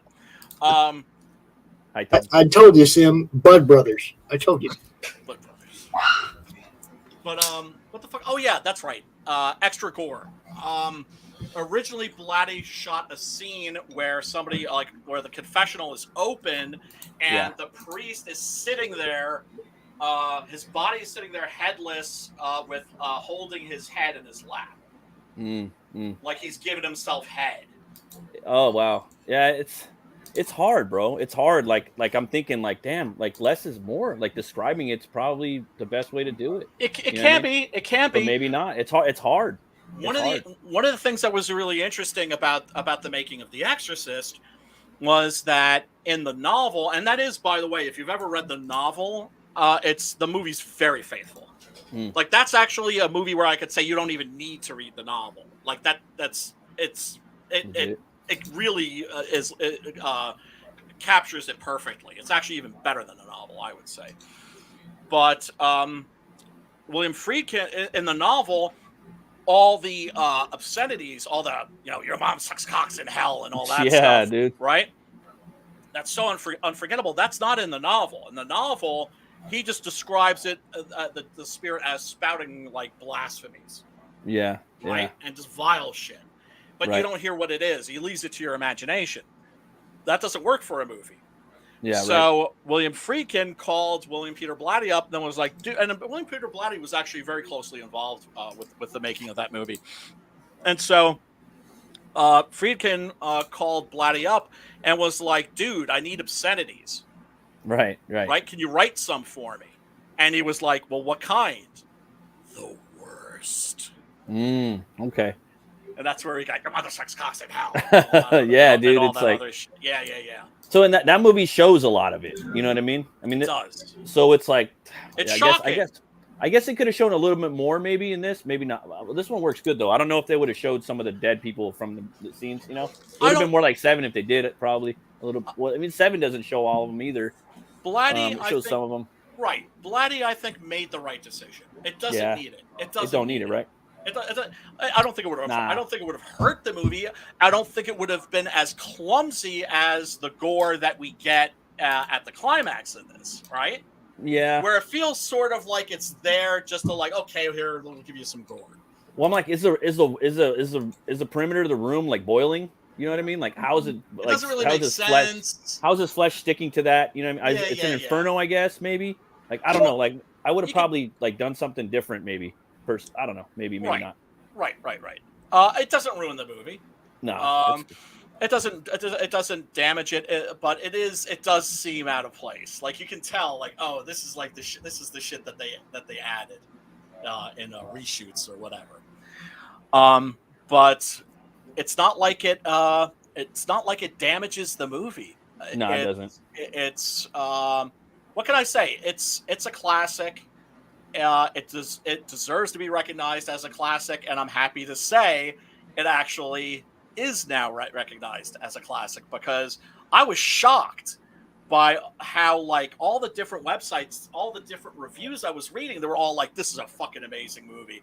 And articles about it saying like, oh, here's like the Exorcist sequel that you haven't seen that you need to see. It's scary, dude. No, I think at the end it does do, like, you do need a little bit more at the end. And I think I think it fits. You know what I mean? You do need a little bit of that. It's okay. Yeah, I don't really have a big problem with it. It's a little inconsistent with the rest of the movie. A little bit. I like how they start showing Miller, like, you don't see his yellow eyes till the end of the movie. You know what I mean? Like that I remember. Like maybe in the very beginning when they kind of show him and he's just sitting in the cell and he's just like. Well, you actually don't even see his face. You don't see his face, but you might see his eyes. But I don't know if they're yellow. And well, I mean, I kind of like remembered that's how probably I would have done it, and then kind of showed it at the end. But to me, he has a scarier face than Dwarf. Like Dwarf doesn't scare me at all. Right. But the eyes, you know, on him, that's fucking terrifying. When his eyes change like that, that's not the Gemini. No. Oh, no, it's the demon, right? That's the demon. Okay. Right. And here's the cover art to the special edition, to the collector's edition, where you get both the theatrical cut and the director's cut, which I don't own. Somebody send it to me quick. Here's the German DVD cover. Der Exorcist. Vom Schöpfer von der Exorcist. Der Horror ist Legion. Dude, man, like, they haven't really put out any good horror movies lately, man. Like, well, that I've seen that I could talk about. You know what I mean? Like big, scary fucking movies. You know. Well, they're far and few. They're far and few in between. The Conjuring movies, I think, are perfectly fine. I think they're really entertaining. Yeah, they're good. But they're not great. I don't. The third one? Do you see the third one? You see the third one? No. People were pissed off about it. They said it wasn't like consistent in terms of quality with the first two. What did you think? It's a different one. Like for me, the first one's the best. The second one's second best, and the third one is, and it's different. Like it's a different type of movie. You know what I mean? It's more about they're dealing with like a satanic cult. I don't know. You probably learned about it. But it's cool. See, the thing is, people always expect the same fucking movie. I know. The same movie ain't gonna be the same. The sequels aren't going to be as good all the time. The movies, comics, video games. Don't expect that shit. Right. Like, expect something different. Because otherwise you're going to be fucking bored anyway. You want something new. Right. It was like Halloween But still respect the original. You know what I mean? Yeah. Material that you set up. Yeah. And it was good. It was solid, though. It was still like, it was still a good fucking movie. Like, I'd still buy it. You know, it was just different, you know? Which one are you talking about? Exorcist 3. I'm talking about Conjuring 3. Oh, Conjuring 3. Okay. Yeah. Gotcha. So you would say that you would recommend that. You would say that it's at least worth a look. Oh fuck yeah! And it's third, and it's not, it's something different. And the thing is, they got so many missions they could do, and they have such an expanded universe. You know? Yeah, they do. Yeah, they do. And then they have franchises within that. They're basically like it's like a Marvel verse. You know what I mean? It is. It's the modern. It's the Wand verse. Right. And they're going to do probably one more. If we could only get him, sorry to interrupt you, if we could only get him to direct a Batman movie with Malignant in it. Yeah, that'd be perfect. And I gotta say, I really enjoyed Malignant. Yeah, that's a Batman horror villain movie. That's exactly what it is. Straight up what it is. And Gabriel, it's time for you to go back to Arkham. You can imagine that. Oh, totally, dude. And he's kind of like, I don't know how many more movies he's gonna make. You know what I mean? Because he's been making a bunch of them, and he's got a lot of ideas. And James Wan, and he's a young buck too. He was very young when Saw came out. And they all came out like he got lucky too. He's like, "Hey, dude, let's fucking make all these movies I got," and they all came out and they were decent as fuck. Like they're all decent. Even the third Conjuring, because the first or the Sinister, the first two were about the family, and then it's that lady, the lady from the first two movies. She's in like Kingpin, and it's about her story. Sinister. You're getting Sinister mixed up with Insidious. So like Insidious 3 and 4, it's about the lady, like her story, and they're pretty cool. Like they're different. I only saw the first one, and I thought it was okay. The second one's fucking good, dude. Because the dad, it's Wan too. It's a Wan movie. Because he actually directed that sequel as opposed to like the third and fourth. But the third and fourth are good too. And he also directed The Conjuring 1 and 2, but they get kind of confusing because it's the Warrens, the husband and wife in The Conjuring, and then in Insidious, it's the old lady with her fucking little like internet fucking Ghostbuster team, So it's a little different, but man, they're cool, dude. Like they have little things to offer, But I was gonna say they never did the Amityville because that's what they did. They actually did the Amityville house. They kind of flash back to that in Insidious 2, or in Conjuring 2. They talk about it a little bit, but they never. There's a movie in there for damn sure. They never use. I think he's just saving that. I think that's just like ace in the hole. So like I'm gonna save that for the end when this shit's completely dried up. I'm gonna fucking tap the Amityville movie, Because that's the Mount Everest. It is for that because they're the fucking dude. Like they're just now making the movie. Like they've done so many like demon like thousands. I heard like a lot. Well, I mean, like you have the fictional Mount Everest, right? Mm-hmm. Of hauntings and possession, right? Which are like number one tops fucking Hill House, right? That because that's not. I mean, that might be a demon. It's an evil place. There's an evil presence there.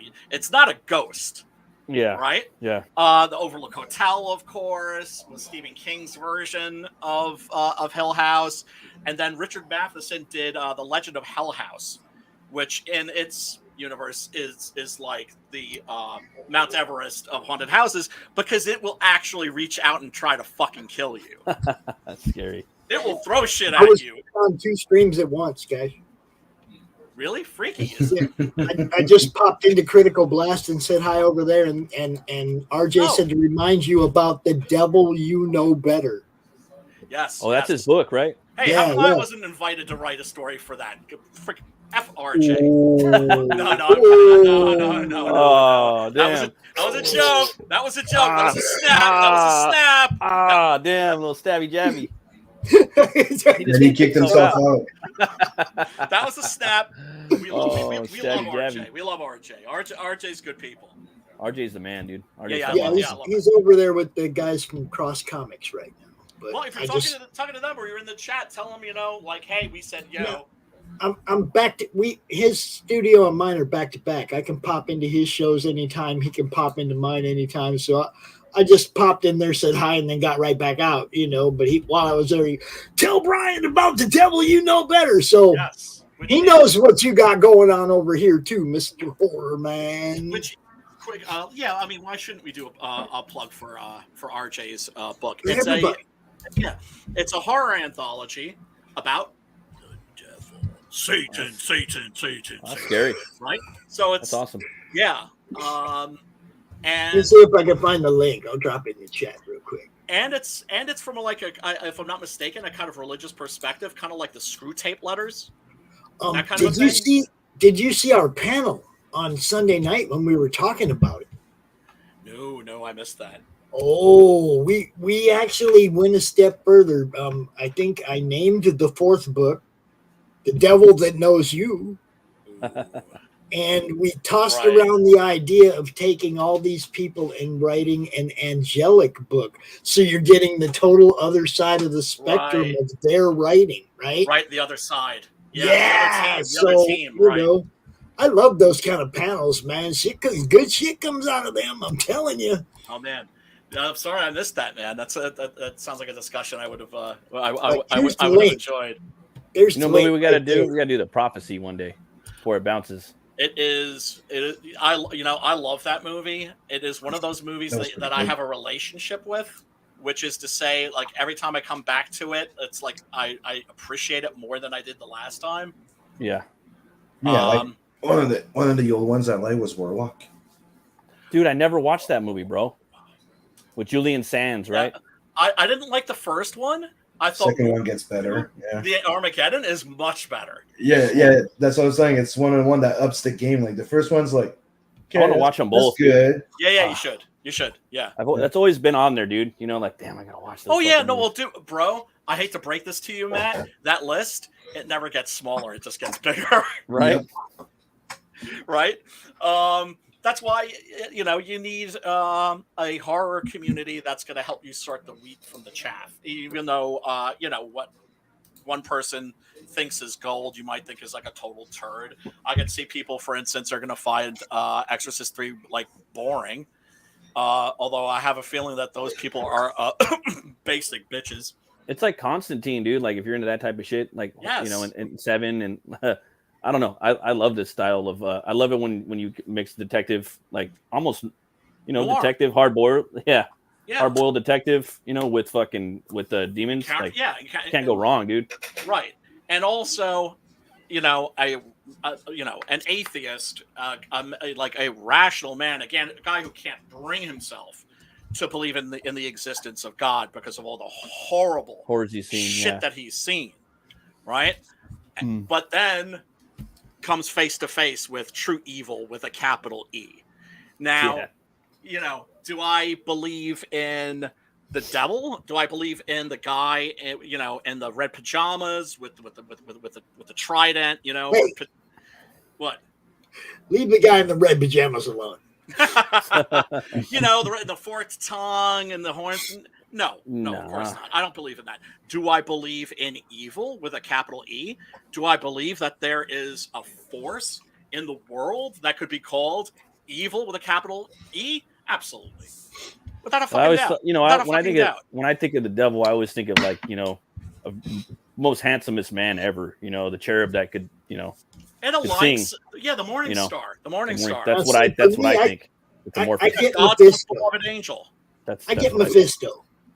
I want that burned red demon looking dude that's a little bit too cunning for the rest of us. And always, I love these fun.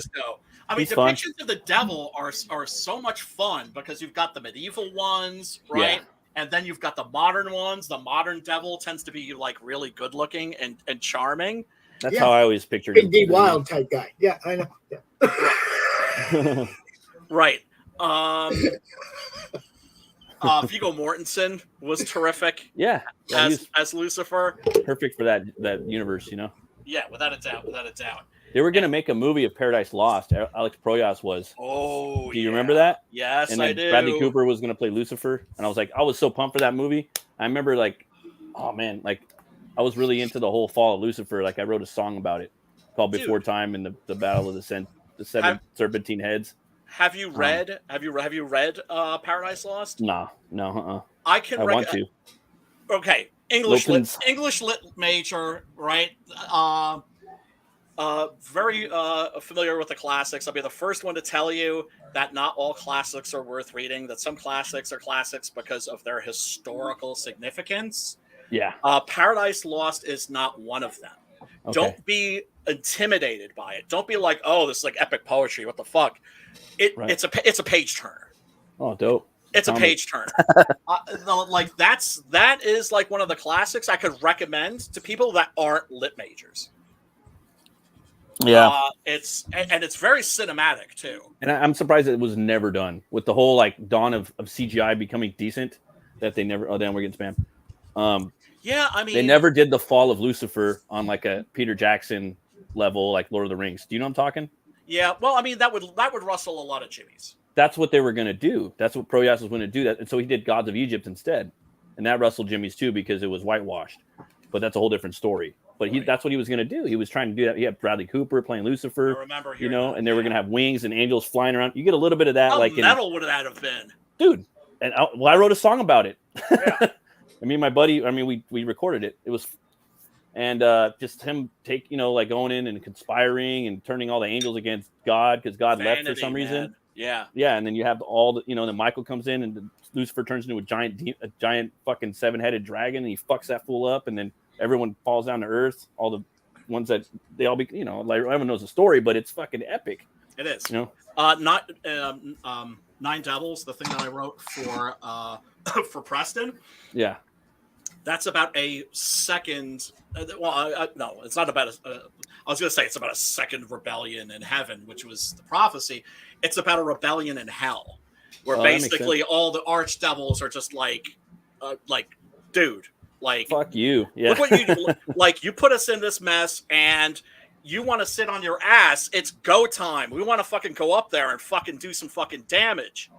Yeah. While you're just sitting here and the occasional possession, the occasional genocide, right? Like fuck that shit. Like we need to go to war. And then you have the Watchers. So are some of the Watchers with Lucifer? Or some of the Watchers with Jesus? Well, there is one of. I don't mean in that book. There is a Watcher. There is a Watcher. Yeah. That's one of the main characters. Allegedly they're the ones that brought forth technology to us, and then some of those breeded with humans, so that's how you get the Nephilim, or the Nephilim. Yep. But were those Watchers? Were some of them sent from God, and were some of them sent from Lucifer, or were they all sent from Lucifer, or were they all sent from God? It's very confusing sometimes, It can be. I mean, I've read the Book of Enoch. It's very clear that they're not fallen angels; they're descended angels. And so they haven't been cast out of heaven. They've come down to earth. And to punish them for fucking around with his creation like they did, right? Basically polluting. Okay, so they just kind of escaped and they were in heaven and they kind of slipped out. Came to earth, mated with humans, but got children by them, and taught man, the technology, the art of war. The one of the characters in Nine Devils is the specific angel that taught man the art of war. Damn, that's so it's like an angelic version of like Ares. Yeah, that's basically so cool, dude. But yeah, I don't know how much Preston wants me to give away. I got some concepts too, dude, for another book I want to do that I haven't seen anybody do yet. Because I try to come up with concepts that are night and day, right in your face, but no one does. Right. Yeah, I mean that's to me, I love it when I love and hate it when I'm just like, that clever motherfucker. Why didn't I think of that? Yeah, that's the main thing, And it was so obvious too. What the fuck? Well, I mean, with Gabriel, I don't know, man. I was doing Gabriel and Michael, I came up with some shit that I can just tell you right now. I'm like, damn. Oh, dude. I had fun dude, I had fun writing that fight. I'll tell you after the stream. Because I do have another idea for that, but I ain't gonna be able to fucking get to it for like 10 years, unfortunately. Yeah, it sucks. No, it doesn't suck, because that means that you have work ahead of you. Yeah, and that means that you're inspired. It means that you're a real artist, and that you're not going to just go, I'm done fucking with that. It means that because that's the thing. You have to put in the time, and you have to bust ass, and you have to create, until you feel like your work's at a professional level. That was always my goal. It wasn't to be like rich or famous. It was just like, can I get my work to where it's professional quality, and then I can know that even if DC or Marvel don't give me my chance, I know that if I had gotten my shot, I would have killed it. Yeah, and you did your best at the best level. Basically. Exactly. Or if I failed, and everybody thought that my work was shit, I'd be like, okay, but at least I gave it a shot. That's how I am, man. I'm a little late, older in life, doing my shit, but I'm like, I have to tell these fucking stories, or else it's gonna suck if I don't. Yes. That's when you know that you're an artist. Seriously, because it's not up to you. Nope. It's not up to you, and it's these. I mean, shit with I can't wait for I've written a bunch of comics that aren't Six Gun Gorilla, Doc Salem crossover. which I'm mad isn't happening this year. There's so many books that are like coming out, like they're gonna come out later. You know what I mean? Yes, that, like, I've got a lot of stuff in the pipeline. We gotta like stick together to make sure these things happen. Yes, you know what I mean? Absolutely, dude. Absolutely. So, dude, and don't worry, and we will. You did a little like touch up or version of a script of a story that I don't even know when I'm gonna get to fucking it. Like, you're not the only one, Matt. Yeah. Was this the story that I wrote for you that was like your idea and I kind of the Marshall thing where you like I sent you my idea, you send me your idea back, and now it's on the shelf. Yes. Man. Yes. Well, I mean that's the thing. A lot of people wonder, like when certain comic book writers, like right when they get happening, like Garth Ennis, you saw this with Rick Remender, you saw this with. Other guys too, right? It's I like remember saying suddenly, boom! It's like now they've got like Steve Niles. Boom! There's like suddenly like, how is this guy putting out like 6 comics? Like 5 years worth of work. Yep. Ready to go. Like That's because 5 years, right? they're taking their scripts out of the out of the filing cabinet and sending them to artists. And I mean, mind you, I would never do that unless first I went over it and like made sure it was as good as it could be. Well, and I'm sure that they're probably doing the same thing too, because then you get to look at it with fresh eyes, get to like clean up any mistakes that maybe that you made. But yeah, it is going to be nice to like maybe no longer be thought of as just like the gorilla guy. You won't. That you're gonna, as long as we stick together.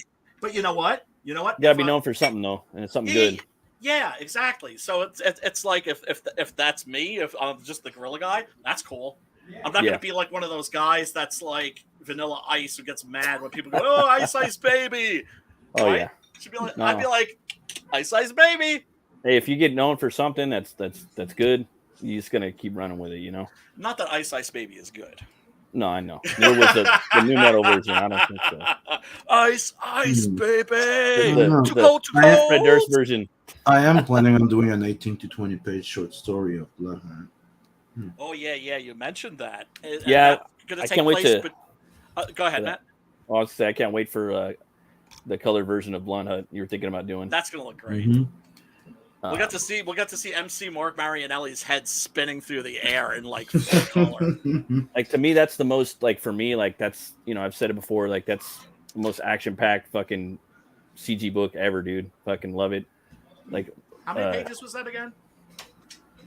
That was like an 80 page book if I remember, and it's like 78 page of story, I think. Yeah. Really original character too, man. Like you don't get the full effect of him either without the color, because he's kind of got like a dark purple outfit, right?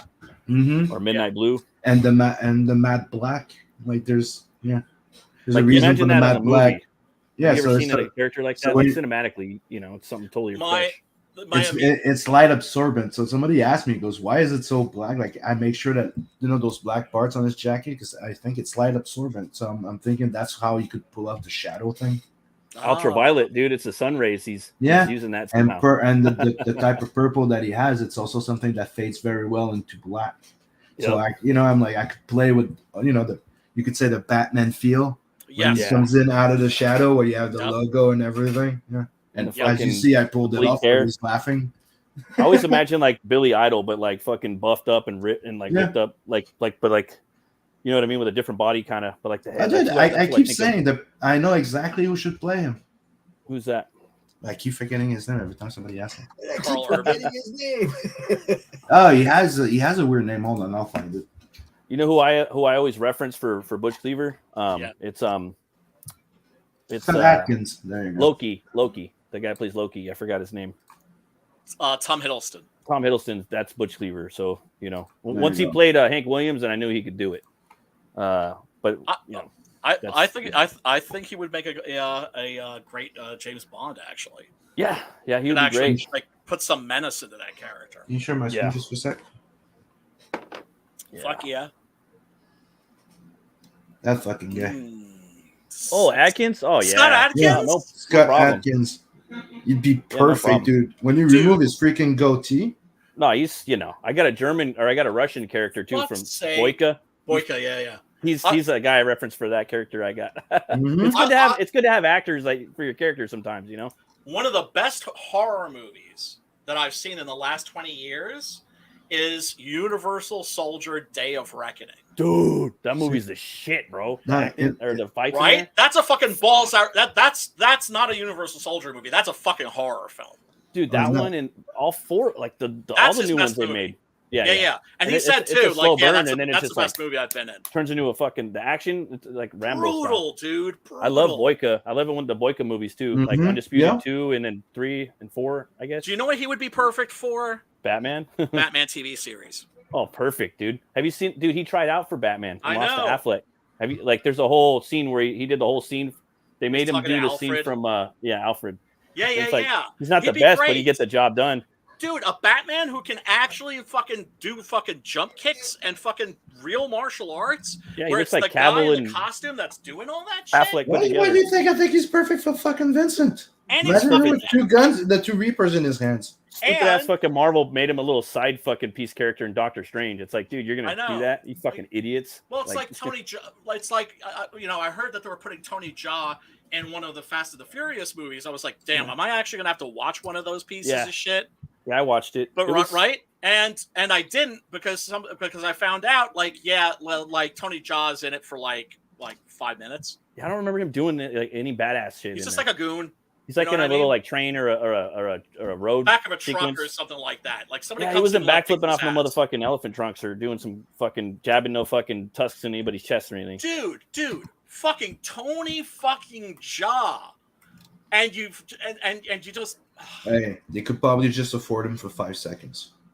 Yeah, I don't know about that. They have bottomless pockets. Trust me. Dude, especially with that.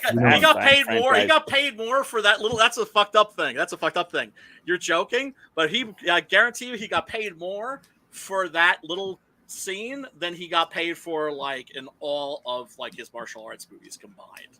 Hey Brian, Universal Soldier, Regeneration. That one's horror too.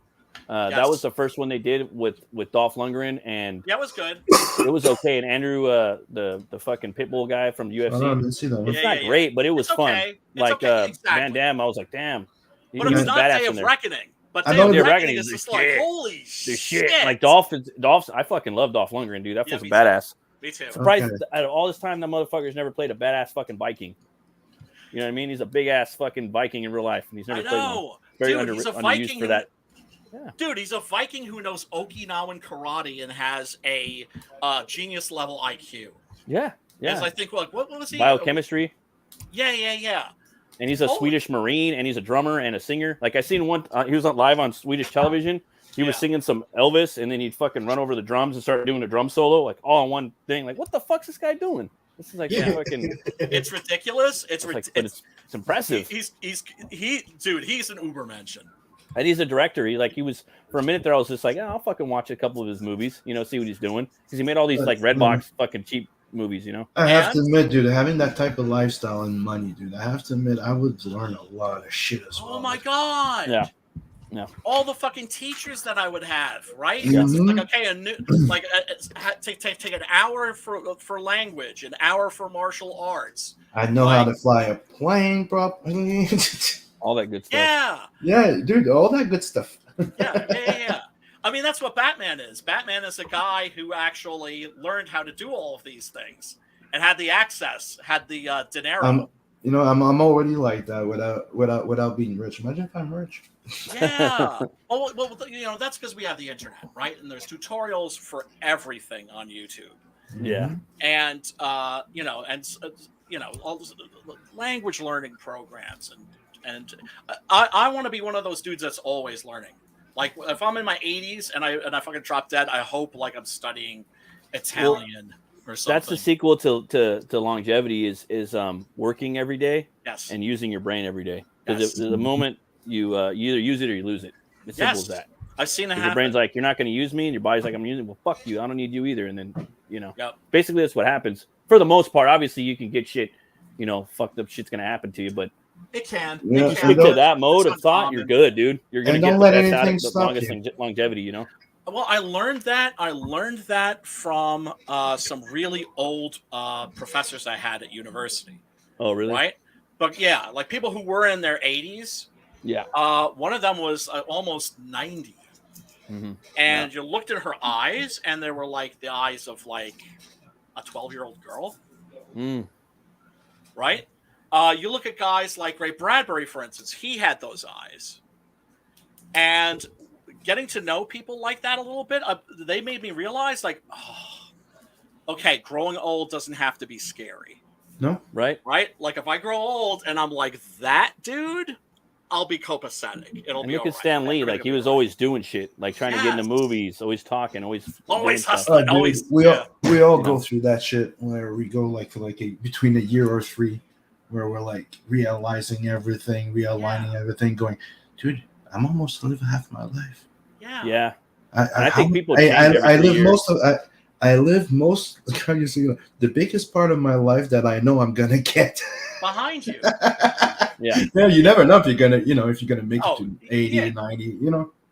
I always tell myself like I'm gonna live to be over 100. You know what I mean? Like mentally tell your brain that. Who the fuck knows what's gonna happen? I intend on sticking around. I watch what I eat. I exercise every day. I exercise my mind every day. I read every day. It's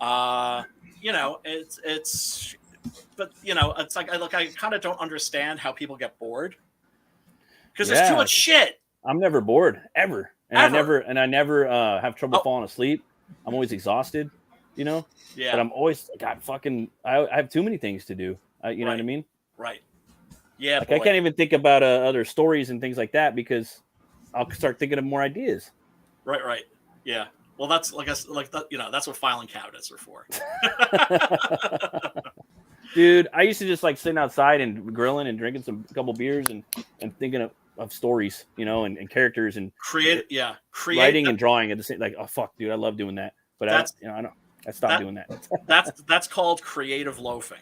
Dude, and I just literally like 100% like decompression valve, like, and just fucking get out of there and just fucking you just see this, just empty your mind, and then all this ideas start coming in. I just put on some music, fucking dude, like you need to get back to that.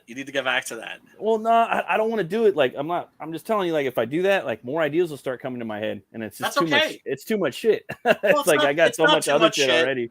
It's not too much shit. You open yourself a file and you put it there. I gotta put a lid on it because I'm like, fuck, what am I gonna do with all this? No, that's not what you. No, dude, that's the wrong approach. Okay, what you want to do is you want to just let all that stuff come out and write it down. I've got folder after folder. Me too. Project notepads that I started. Notepads, and like worlds. Right. And I'm just like, there's too many worlds. But here's the thing. I remember asking a professor of mine who I really admired. She was an incredible teacher, awful writer. I mean, just as a teacher, I mean, boring. As a fucking writer, as a teacher, brilliant. And I was just like, I've got all these ideas. How do I know which one to do? And she was like, oh, that's simple. Like you write the ones that haunt you. The ones because the ones that aren't important, they those won't are be just there. Gonna fall back, and somebody else is going to do them. And someone else is going to do them, and let somebody else do them because if your heart's not really in it, if it's not sort of writing itself, if it's not struggling to get out, then it's probably not the right one. Yeah, something. So the thing's writing itself. It's and it's it's there. It's probably the one to go with, Absolutely. Never give yourself an excuse not to create. I was thinking too, like villains. Like I was listening to that guy Perch today, and he was talking about villains for the whole Star Wars thing, Right. And he was right about villains. They kind of need to be evil sometimes and just fucking stay evil. That way, it keeps the hero heroic and it keeps that arc for the hero. It's cool to have a backstory. You know what I mean? Like it's cool. Right. Like, they turned into that, but then sometimes it's like that's a fine line because don't make them the good guys. You don't want to empathize too much for them or sympathize either too much for the villain because then you're just like maybe not now, maybe later on, but when you're introducing this villain for your hero. They need to be this evil motherfucker. Like it just needs to be that way, like hard, cold, evil. You know what I mean? I think that'll make the character, the hero, identifiable and to make the story better, make the stakes higher. So that's what I'm worried, like trying to do in my works now, Oh yeah. I mean that's my villains in Six Gun, for instance. Although one of them is a little bit of a comic villain, right? The one that's kind of like a James Bond villain. Oh yeah. Right. And comic villains are fine too, but ultimately you have to get down to like what it is that they're about. Why are they the way that they are? Right. Yeah, it doesn't justify it. Right. The movie that does that perfectly. That's the hard part. Oh yeah, the Western. Yeah, because basically, you got Range War, right? And there's this old bastard who's like, all this land belongs to me. I was here first. You're all squatting, right? Yeah. And there's a scene where he explains, he's like, when I came here, there was literally nothing. Like, literally nothing. Yeah. Right? Except some Indians that were trying to kill me. That's hard. And I took an arrow in the knee, and that's why I'm fucking like Skyrim style. And that's why I walk with a hobble. Now, does that justify what? Hold up. I used to be an adventurer like you till I took an arrow in the knee. I've heard that on Skyrim so many times. I just mentioned, yeah. But that's what happens to him in Shane, or look, that's part of his backstory. And the thing is, you're just like, okay, I understand where he's coming from. He's still a piece of shit. That's the hard part, though. Is that little, like, because most of the stories that we like, the villains, like they always have that little speck of something that happened to them in their origin that you can empathize with them. And it's hard to give, like, it's hard to give that information in the story without you, like, I want my villains to be evil. You know what I mean? It's hard finding that right measure of empathy for them. Does that make sense? But of course, it makes Star Wars did it well, where you thought Vader was a great fucking bad guy, and he is. Yeah. But there's a side to him that at the end is, he kind of not turns, but we get the drift. But it's like how it worked though is that you had the Emperor that was pure fucking evil. Yeah, he's pure fucking evil. But so is Vader, though. Here's the thing about Vader. Vader too. But here's the thing about Vader. Vader is a great villain, but nobody, the best, the perfect when villain. Confronted with killing his son, he couldn't do it. Yeah, but he's still Hitler. That's like, but he could kill everybody else. He had no problem wiping a planet. Yeah. But when it came to his son, he couldn't do it. And that's just like his, but then again, that goes down to legacy, and it's still him, like caring about himself. So that's arguable. So for me, it's like, but like on a side note, like I want a Vader TV show. He's fucking amazing. That would be great. I like that. That would be great. You know what I mean?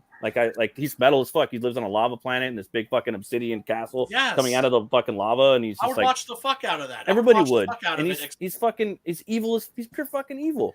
But here's the thing: he's not as good as of a villain as the character that inspired him, and that's Dr. No, but Doom. he's the hurt character that people can identify and empathize on why he turns evil, and then he turns bad. Whatever how you see it, but that's what we call that's the redeemable guy. Yes, but I don't like that though. Like because that's what they do the most. Story. Yeah, because they do it the most, and they do it bad. They do it all the time now. For every villain, like everything. And it's like, damn, I can empathize with that. Yeah, but now it's more. I don't want to do that for my characters. I don't want to. It's like Loki. He's just misunderstood. Yeah, but the difference that they're doing is they're not doing the redeemable. They're doing the Oh, dude, I just escaped my thought. I got a second. The sympathy for the devil. Yeah, that's what they're doing, and that's not good because it's like, hey, here's somebody that's really freaking evil, but you have to sympathize with him. And that's a whole nother topic too. You know what I mean? And it's like, fuck. And that's what's everywhere. And it's hard writing villains for me. The redeemable is when you do it well, it's pretty goddamn good. But he has to have that other pure evil with him to make it work. Like just recently, like I'm just thinking, like, damn, it's just hard to write villain. Like I want villains to be really evil, dude. Like, and it's hard writing that empathetic origin for why because then the people are like, damn, this villain's cool, and then. Oh, I can empathize with them, you know what I mean? And it's like, I don't want you to empathize with them at all. You know what I mean? Mm-hmm. But then but you gotta have a little speck of it at least, I'm just saying it's just hard. It's really fucking hard, dude. Yeah, it is. But it's also I can tell you that it's also fucking fun. Oh, it's so fun. Like that's I like the villains, dude. I actually do like that. But like you're saying about the devil thing, you know, like you shouldn't do that. But then the villains have it's cool. Like there's something about the sympathy of the devil.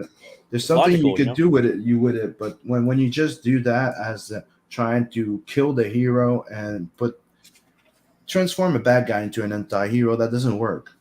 Yeah. There's no heroism in somebody that was that evil.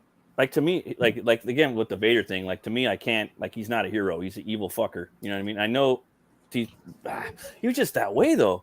You know what I mean? Like even with like how did like Darth Sidious turned him like quick. You know what I mean? They turned him like pure Hitler quick. So he had to have some evil seed in him. He had an evil seed in him. No, he had fear in him. Leota called it out in the beginning. Yeah, I guess. He has great fear. He has this. He has that. And yeah, that's what happens. And the entire thing is the fear of losing his wife, the fear of this, fear of not being powerful enough, the fear of not, living up to Obi-Wan's expectations, and everything he turns out towards the other one. Yeah. But even with fear, it's like, dude, you gotta be like, dude, this is evil. Yeah, but fear turns mad. Fucking fear turns into hatred at all time. Yeah, I mean, I guess in that lore, but I mean, still, like I mean, that's like a lore, like that's a concept for Star Wars. Like for me, I don't believe that in real life. You know, what I mean, I don't believe fear turns to hatred. I don't believe that shit. No, the idea is more about the fact that if you fear something long enough, it turns into hatred of it, and then absolutely, yeah. Absolutely. People, I mean, people hate what they fear. I mean, I mean, even dogs understand that, right? When they smell fear coming off of somebody, what do? They start barking and growling. Yeah. Rocky said, I don't fear shit. That's what Rocky said. How is Rocky doing? He's right here on the floor. Is he chatty? He got real close to this bag that we brought in the house a little bit ago, right? Yeah. And he's just like laying here watching me trim that butt. Dude, who the hell hooked you up with that? Neighbors. I mean, you don't have to give names. Friends, neighbors. Nice. People on the street. Oh. That's awesome. But yeah, no, like talk about villains, right? Like, you look at the devil in Paradise Lost. The writer / artist William Blake, whom I'm a huge fan of. He said something interesting about Paradise Lost. He said that the reason why what's his face? Why am I brain farting all of a sudden? Lucifer? No. Milton. The reason why Milton wrote freely when he wrote about the devil and demons and wrote in fetters, which is to say, not very good or very well. When he was writing about heaven and angels, was because he was a true poet and therefore already of the devil's association without even being aware of it. Anyway, folks, we're gonna call it a night. What should we watch next week? I want to check out that one that I told you about in the chat. The one with Patrick Schwarzenegger. Yeah. And the dates? Because I want to go watch that. And it is just like this. And it is it is on Tubi, I believe, and also a number of other streaming services. So I will post the link for that, and yada yada yada. So anyway, you guys want to? Well, hold on. Let me embiggen. Here you go. Uh-oh. Whoa! Hold up. Can I plug one thing before we go? Well, yeah, that's why I'm focused on you right now, bro. Slaughterville. Oh yeah. You can be at the camp running from Jason. You can play a game where you can, interact with all the classic horror bad guys. A game of fun and horror. Nice.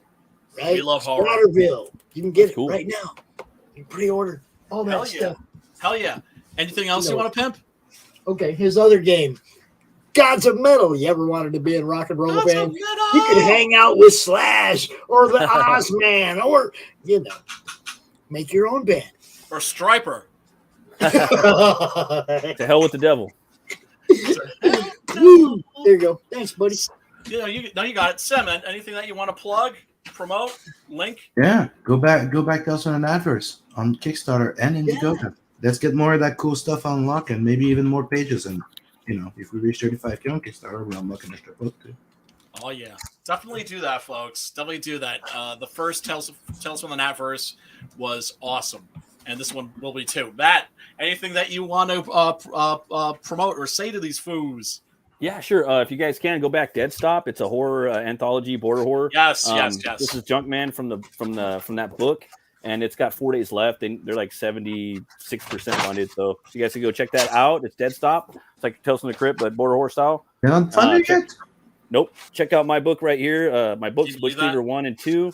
It's a gothic gore western about a butcher that gets killed. He's brought back to life by a voodoo curse, and that curse gives him the power to weaponize bone on a molecular level. So if you guys are into like Evil Dead, Quick and the Dead, slasher flicks from the 80s, you might dig this. And that's about it. Yeah. It's a lot of fun. Like I kind of like read like a I don't know, like a comic book that had been scrawled in the in like the margins of like a textbook or something like that, if you know what I'm saying. Oh yeah, kind of have that spirit to it. What's Committed up, Comics Ninja launched Freak Meter today. Ninja who? What? Committed Comics launched Freak Meter. Go Freak Meter, which is Freak Meter. Freak Meter. I don't know. What is that exactly? Is that a book? Meter. Oh, Freak Meter. It's a comic book. They Ninja launched it today. I didn't know they were launching. You just did it. So now I just got to promote the crap out of it. So go check it out. All right. Okay. All right. What should we? Okay. So next week we'll watch that Patrick Schwarzenegger movie. Yes. Okay. Cool. All right. Cool. Sounds Okay, good. everybody. Thank you so much for tuning in. Let me say the thing I heard about this. The thing I heard about this movie that was killer is not only can these guys actually act, even though they're the children of actors, they can actually act. But the special effects and shit's supposed to be beyond. Damn, I can't wait to watch it. I might have to watch that tonight. No, I was thinking the same thing. It's a Blumhouse movie. I'm just trying. Oh, really?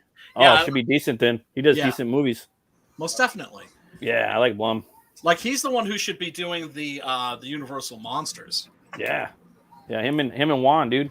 Yeah, I think they're working together on a couple from the get or mid-budget. I should say. Yeah. But Daniel isn't real. Daniel isn't real. Yeah, Daniel isn't real. That's the one. Right. Okay. Just over here playing, guys. Don't bump. Okay. All right. Everybody, smash the like button. Give me a subscription. If I don't want to boss you around or anything, but I can sub, like, and share. Yeah. Sub, like, and share. All right. If you like what dude's doing, sub to his channel. Hit the like button when you pop in. Share it out when you see it's live. What Pop said. Anyway, people. Peace and love. Peace and